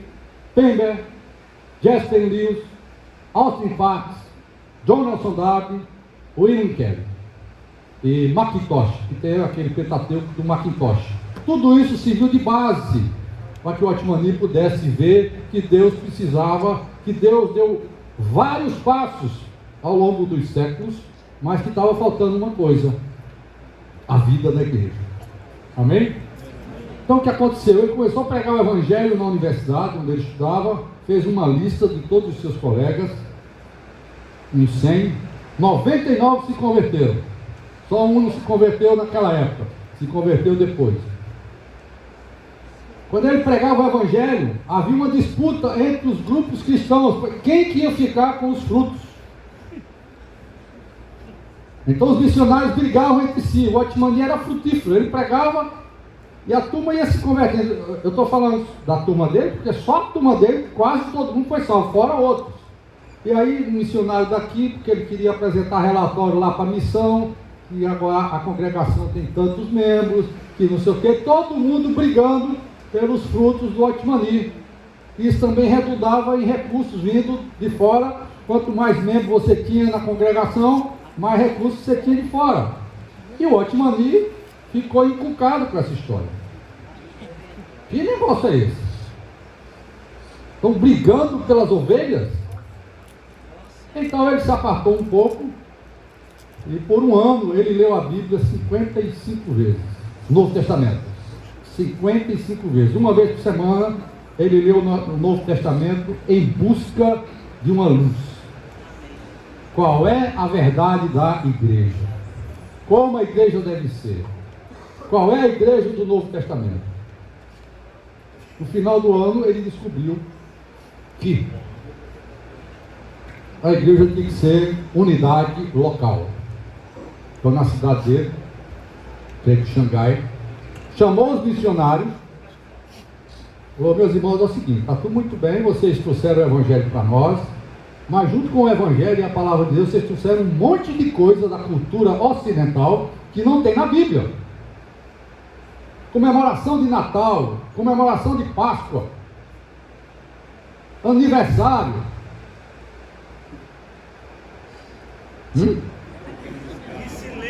Silêncio. Comemoração disso, dia daquilo. Nada disso tem na Bíblia. Igreja A, igreja B, igreja C. Meus irmãos, eu proponho a vocês o seguinte: eu não quero ser líder de nada, eu não quero ser o chefe, eu só proponho a todos nós que nós nos unamos aqui nessa cidade e demos apenas um único testemunho, o testemunho de Jesus Cristo. A igreja do Senhor Jesus nessa cidade. Eu não faço nem questão de sentar lá atrás. Eu me sento no último banco e vocês podem tomar a liderança. Contanto que a gente não dê testemunho aqui de homem nenhum, de organização nenhuma e de doutrina nenhuma, mas apenas o testemunho de Jesus na base correta da unidade. Amém. O que é que vocês acham que os missionários falaram? Fica fora, estamos fora dessa. Ficou ele e um casal de irmãos. E assim, eles partiram o pão pela primeira vez, na base correta da unidade, com 3 pessoas. Amém? Amém. Aleluia. Amém. E hoje nós estamos aqui, irmãos. Amém. E a restauração do Senhor da igreja está em tantas partes da terra, porque uma pessoa e um casal decidiram agarrar o bastão da última verdade a ser restaurada, que é a verdade da vida da igreja adequada. Amém? Então, resumindo aí, o Otmani, o encargo inicial dele era pregar o evangelho, mas depois de ver a igreja, o encargo dele era estabelecer igrejas na base correta da unidade, principalmente na China. Ele não tinha intenção de ir para fora da China. A pregação dele baseava-se simplesmente em 2 coisas. Cristo é a centralidade de tudo que está relacionado a Deus. Fora religião, fora doutrinas, fora qualquer outra coisa, fora cultura, nós só precisamos de Cristo. Para resolver nossa situação com Deus e para vivermos em paz com Deus. Amém. E a igreja é a expressão que é o corpo de Cristo, de acordo com a Bíblia, ela é a expressão prática desse testemunho em cada cidade. Essa era a única pregação e a partir daí o Senhor foi levantando igrejas em toda a China. Final da carreira, o comunismo chegou na China continental, através da revolução, liderada por Mao Tse Tung, e aí ele preveniu muitos irmãos, cooperadores dele, a fugirem da China, inclusive o nosso irmão Witness Lee, que é o próximo aqui da lista, e eles fugiram, graças a Deus, porque o Otmani foi preso e ficou aqui de 52 a 72, 20 anos preso, sem notícia, tá? E morreu ali. Na verdade, ele estava para ser solto na semana seguinte.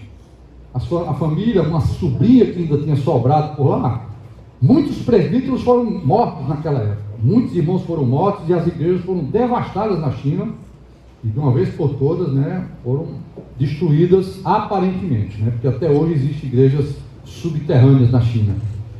Mas o governo descobriu que ele ainda tinha uma sobrinha por ali por perto e tinha chamado aquela pessoa para fazer os preparativos, porque ele também já estava mais debilitado, doente, e iam dar soltura para ele. Mas uma semana antes ele morreu, né? E no travesseiro dele, está escrito no livro que está ali, eu acho que tem a biografia do Otmani, encontraram no travesseiro dele um bilhete: Cristo, a única realidade do universo, morreu para me redimir. Por essa verdade eu dei a minha vida e morro por ela. Mantenho minha alegria. Isso naquela semana em que ele faleceu. Amém? Então essa é o fim da carreira do nosso amado irmão Otmani, mas foi ele que deu o pontapé inicial para mostrar o quê? O corpo de Cristo, a verdade sobre o corpo de Cristo em realidade e o testemunho local das igrejas. E quando ele morreu, havia na China mais ou menos 400 igrejas levantadas com essa visão e 30 igrejas no Sudoeste Asiático, nas Filipinas, Singapura, Malásia, Tailândia e Indonésia. Parece um número até pequeno, né, para a nossa escala de hoje, né? Em termos de igrejas que nós temos no Brasil, nós temos mais de 1.500, né, João? 1.500 igrejas. Então, é isso aí. Amém? O Witness Lee era um cooperador de Otmani. Se viu com ele por volta de 20 anos, não sei se eu coloquei aqui, cooperou com o Otmani desde 1932 até 1952, que foi aquele ano que o Otmani foi preso. Mas um pouco tempo antes de 52, por volta do ano de 49, por insistência do Otmani, o irmão Li, com mais uns 500 irmãos, deixaram o continente chinês e havia uma migração de fugitivos de chineses para Taiwan, correndo da Revolução Comunista. E o irmão Otmani falou: você vai embora daqui, eu não vou, eu vou morrer pela minha visão aqui, mas você vai embora, porque o que Deus mostrou para nós, e que está baseado em todos os que Deus mostrou para os seus servos do passado, isso precisa ser passado adiante. E aí o irmão Li foi embora para Taiwan, forçado pela situação da China, no ano de 1949. Depois, no início dos anos 60, o irmão Li, vendo essa visão de expansão da visão da igreja, ele foi para os Estados Unidos, por ser o país então com a língua inglesa. Ele sabia falar inglês, ele falava bem inglês, e ali ele começou a fazer obra nos Estados Unidos.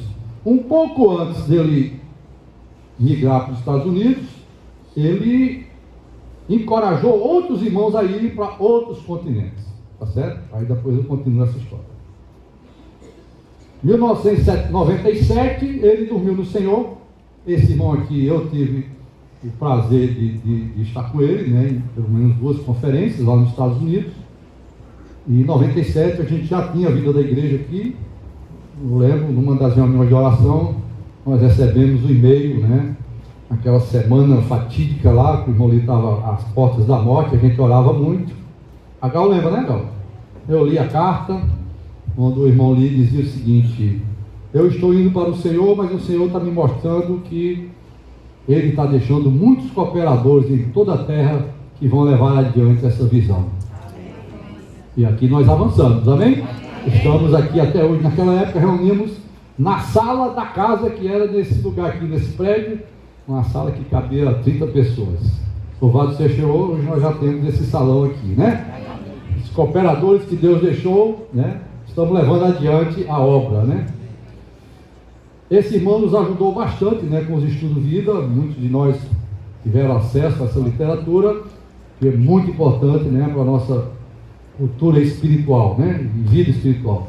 Os principais pontos do ministério do irmão Li, ele falou muito sobre que Cristo é o Espírito.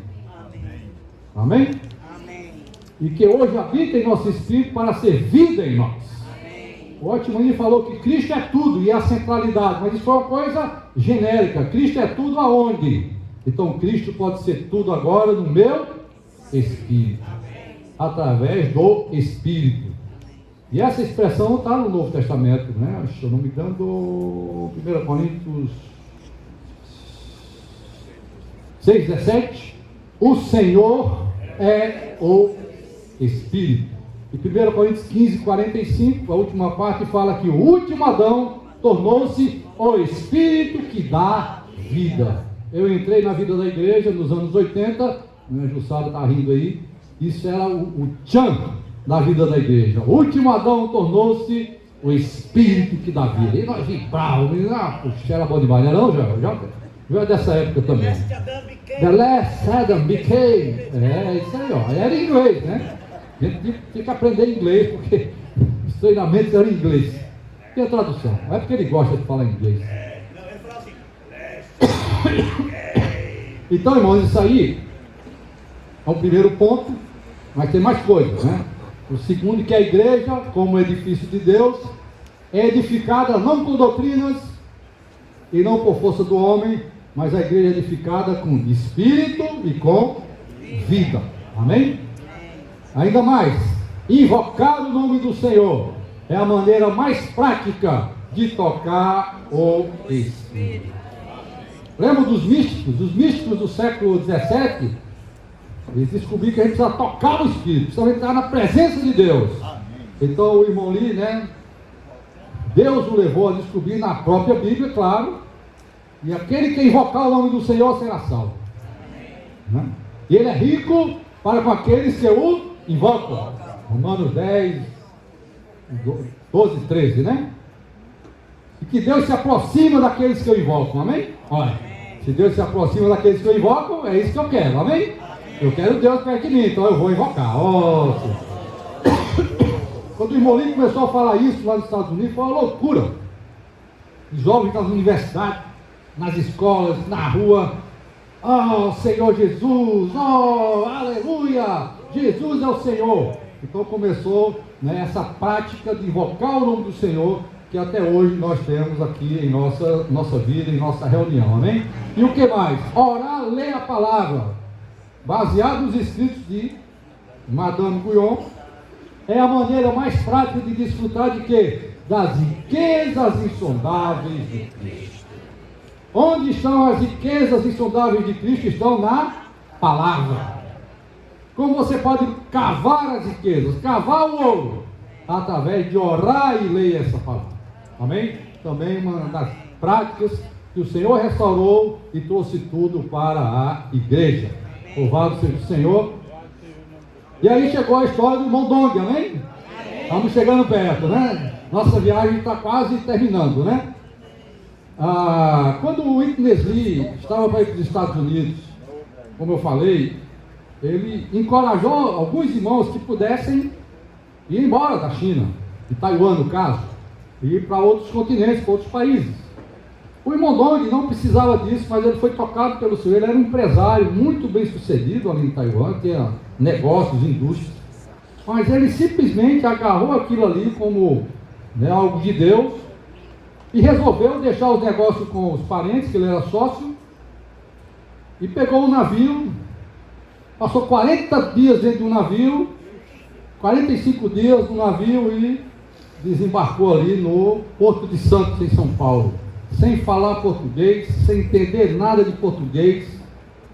Tinha alguns irmãos chineses que já estavam por aí, mas uma aventura, né? A gente que conhece os irmãos mais de perto, de vez em quando a gente já escutou muita coisa, muita aventura. Aí esse irmão chegou simplesmente como um simples irmão, juntou-se com outros na igreja de São Paulo, e eles começaram ali em São Paulo a viver a vida adequada da igreja. Ele nasceu em 20 e foi salvo em 55, né? E ele era também presbítero da igreja em Taipei.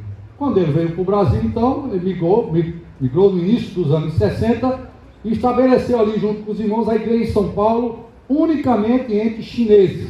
Ninguém falava português. Então a igreja em São Paulo era uma igreja de chineses. Os filhos, né, o irmão Pedro Dong, que hoje, né, o irmão que está, né, à nossa frente na obra, tinha, eu acho que 9 anos de idade na época, e o irmão mais velho dele e a irmã mais velha foram para os Estados Unidos, foram estudar nos Estados Unidos, e ficou o Pedro, o André, né, os mais novos, e também a família Ma, né, que veio para o Brasil naquela época, tá certo? E junto com a família Ma e os irmãos que a gente conhece, né, eram meninos também, o Wesley, o Miguel, eles começaram a ter comunhão em chinês.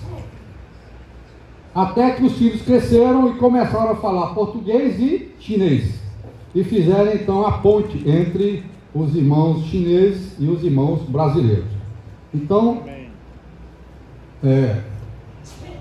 desculpa.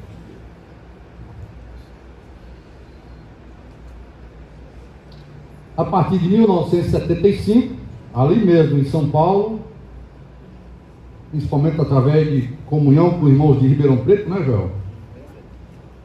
O Senhor levantou um grupo forte de jovens naquela época, e ali a gente considera que foi a partida para a vida da igreja adequada no Brasil e América do Sul, através dos irmãos brasileiros. E de 75 para frente, né, o Senhor vem nos abençoando. Eu entrei em 1981, então eu posso dizer que eu sou um dos dinossauros aqui, né?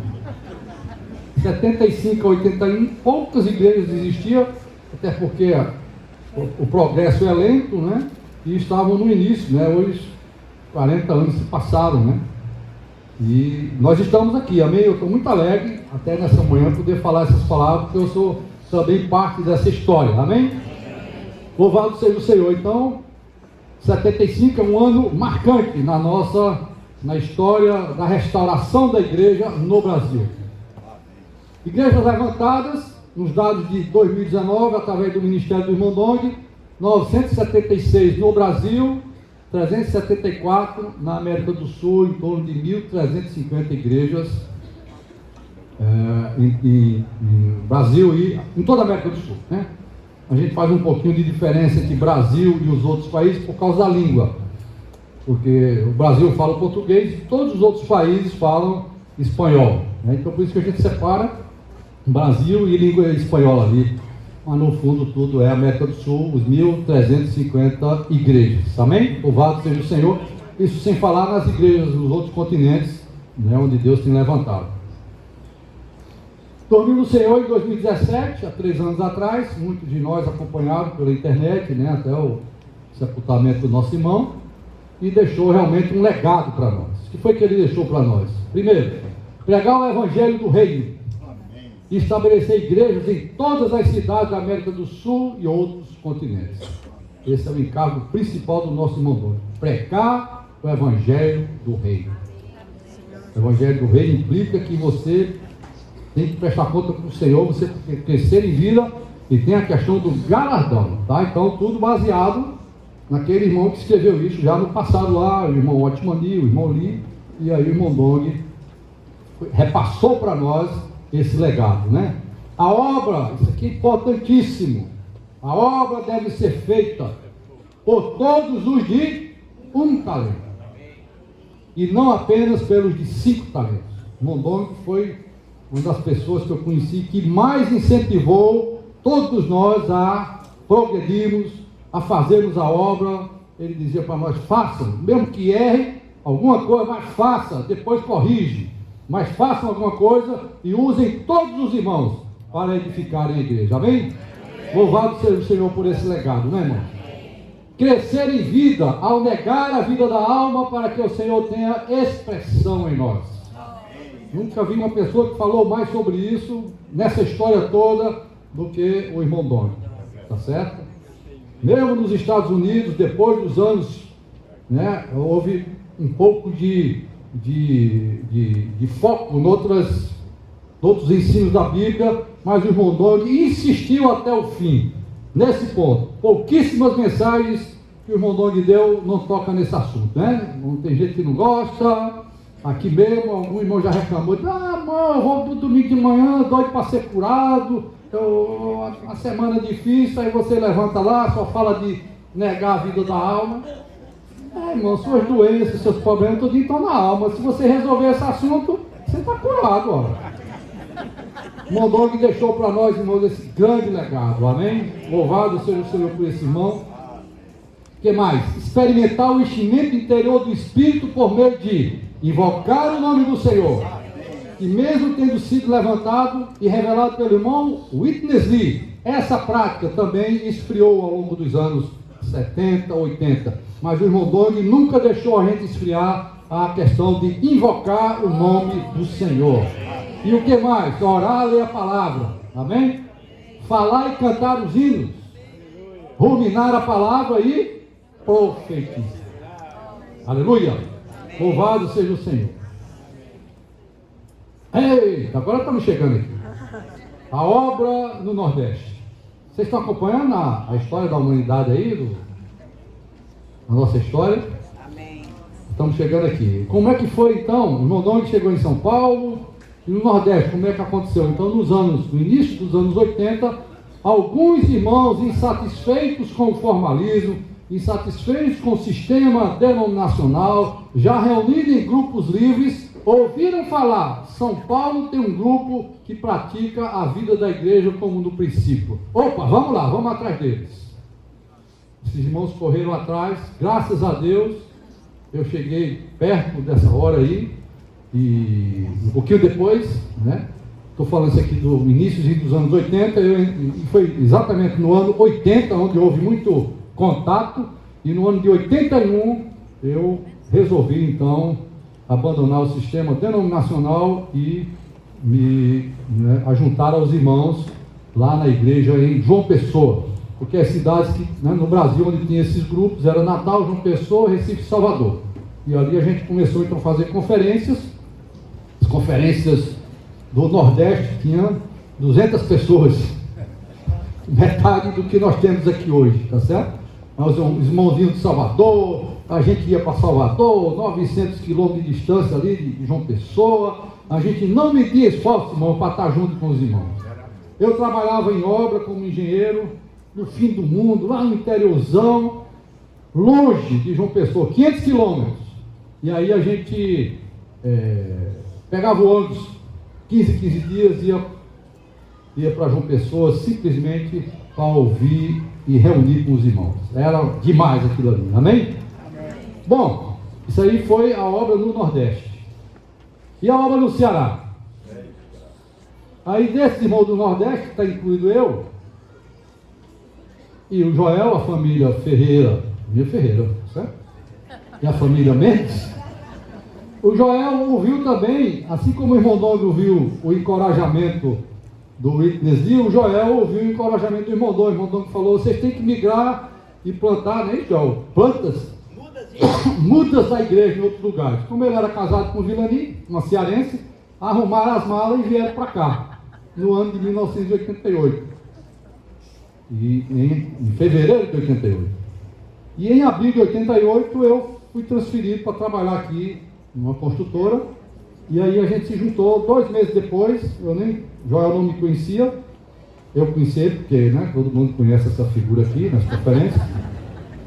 Mas ele não me conhecia e a gente se juntou. E no dia que eu cheguei aqui, no dia 21 de abril de 1988, nós almoçamos juntos no Parque Recreio ali da Rui Barbosa. É isso, Joel? Eu paguei o almoço dele, tinha até motorista, o motorista foi levar a gente lá, e nós tivemos a primeira comunhão de serviço da igreja de Fortaleza, e oramos até, já tinha um pedido de oração, que era um apartamento para mim, uma casa para eu morar, eu estava de hotel, e tivemos a nossa primeira reunião de serviço. Amém? Amém? Pela graça de Deus, sou o que sou, amém? Amém? Somente pela graça de Deus, né, Joel? Depois ele me abandonou, foi para Cabal, foi para Santarém, foi para Manaus, foi para Juazeiro. Você sabe que ele não para, né? Aí chegou um dia que eu disse para ele: você não sai, isso ia e voltava.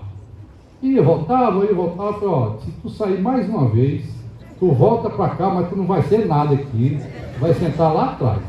E até hoje eu acho que ele está com medo de sair. Então, Por isso que eu não sento ali.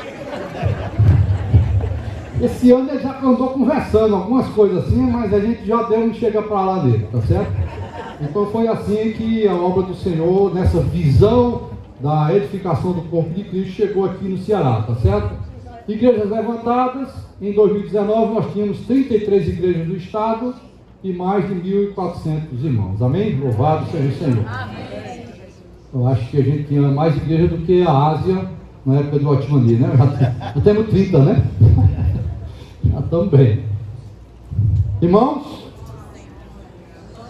estou encerrando a palestra aqui, dizendo para vocês que... sim. Eu não coloquei aí, mas Fortaleza tem sido, na verdade, um centro de obra.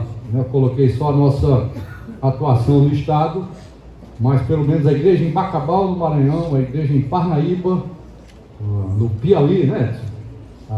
Terra do Edson, foram levantados através de contatos nossos aqui da igreja de Fortaleza. A igreja em Belém também, fizemos muitas excursões lá, não cuidamos diretamente, mas fomos lá várias vezes. A igreja em Teresina também, nós ajudamos. Enfim, é uma igreja que tem um perfil expansionista, amém? Até mesmo entre nós, né, irmãos foram enviados. Hoje existem irmãos nos Estados Unidos, são responsáveis por igreja nos Estados Unidos, oriundos do nosso CEAP aqui de Fortaleza. Hoje nós temos irmãos na Irlanda, vocês conhecem o Cezinha e o Natan, que são irmãos responsáveis da igreja em Dublin, amém? Nós temos o Dudu, filho do Aldo, que é um irmão enviado para Portugal para estudar, mas está lá cuidando da igreja no Porto. Vocês estão entendendo? Não é fácil não, né, não, pai? E até eu e a Jussara também já moramos 5 anos fora, enviados pela igreja em Fortaleza, né? A senhora está lembrando, esse irmão dos Estados Unidos que estou falando, é o irmão Fábio Freire, que foi um irmão que foi aqui do nosso SEAP, que foi indicado por nós para servir ali, terminou ficando, casou e hoje ainda serve na igreja em Framingham, lá na região de Boston. Cabo Verde, São Tomé e Príncipe na África também são países onde a gente tem atuação e onde a gente tem cuidado dos irmãos.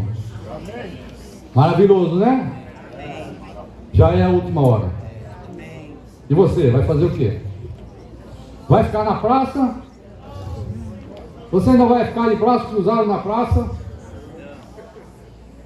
O Senhor usou e chamou homens ao longo das eras. E nessa última hora, irmãos, falta só menos de uma hora para encerrar o expediente. E o Senhor nessa manhã lhe deu essa oportunidade de lhe chamar. Amém? É hora, irmãos, de arregaçarmos as nossas mangas. Se você não entendeu muito o que eu falei, em termos de visão, de vida da igreja, o que é isso ou tal, não tem problema, depois pode nos procurar e podemos ter comunhão pessoal, tá certo? Posso gastar tempo com quem quiser para explicar a verdade da igreja, a vida da igreja. Não queremos ser melhor do que ninguém, não somos melhores que ninguém, nós só, vou usar uma palavrinha aqui, empirramos numa coisa: a gente não arreda o pé de dar o testemunho de Cristo e a igreja. Amém? Amém? Amém. Há muitos chamados, muitos cristãos nessa cidade, nessa terra, há muitos, poucos escolhidos. Podemos dizer que somos um pequeno rebanho, mas ao nosso Pai agradou dar-nos o seu reino. O reino no sentido da recompensa.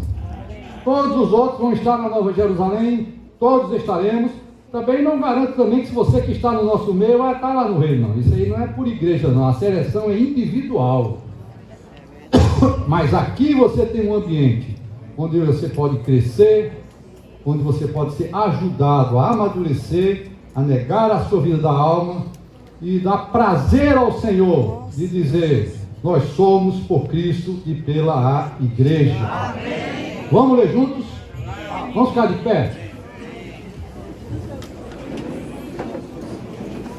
Filhinhos, já é a última hora. E como ouvistes que vem o anticristo, também agora muitos anticristos têm surgido, pelo que conhecemos que é a última hora. Amém? Fazer oração. Senhor Jesus, nós te agradecemos por essa manhã, Senhor. Agradecemos que somos pessoas privilegiadas. Senhor, tantos santos do passado, Senhor, numa obra tão extensa, num tempo tão longo, Senhor, o Senhor foi chamando alguns ao longo das eras, chamando vencedores a trabalhar na sua vinha, e aqui estamos nós, Senhor, no meio dessa 10ª hora.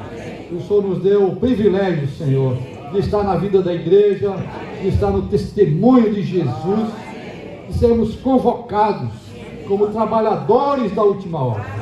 Ó Senhor Jesus, queremos ser encorajados, ó Senhor, não apenas pela Tua palavra, mas ser inspirados por esses irmãos que vieram antes de nós, que deram as suas vidas, que morreram, que gastaram tempo na palavra, gastaram tempo na comunhão, para que tenhamos as riquezas insondáveis de Cristo hoje em nossas mãos. Obrigado, Senhor. Obrigado por todos os filhos de Deus em toda a terra. Não queremos menosprezar os outros irmãos. Somos todos um em Cristo. Oh, abençoa, Senhor, que todos possam ver, Senhor, essa necessidade de ser apenas por Cristo e pela igreja. Senhor, nós te adoramos, nós te amamos. Obrigado, Senhor. Obrigado pelo seu falar. Jesus é o Senhor. Amém. Amém. Permaneçam em pé ainda, irmão. Nós somos resultados de ontem. Nós somos resultados de vários irmãos e irmãs que deram sua vida. Repare só nessa letra. Só uma vida temos para viver aqui. Como empregá-la? Em quem investir? Não importa a raça ou condição. Não há outra chance de viver a vida então. Muitos têm dedicado a sua vida para tantas coisas, mas depois lá no reino, um dia quando nós comparecemos perante o tribunal de Cristo, nos será perguntado o que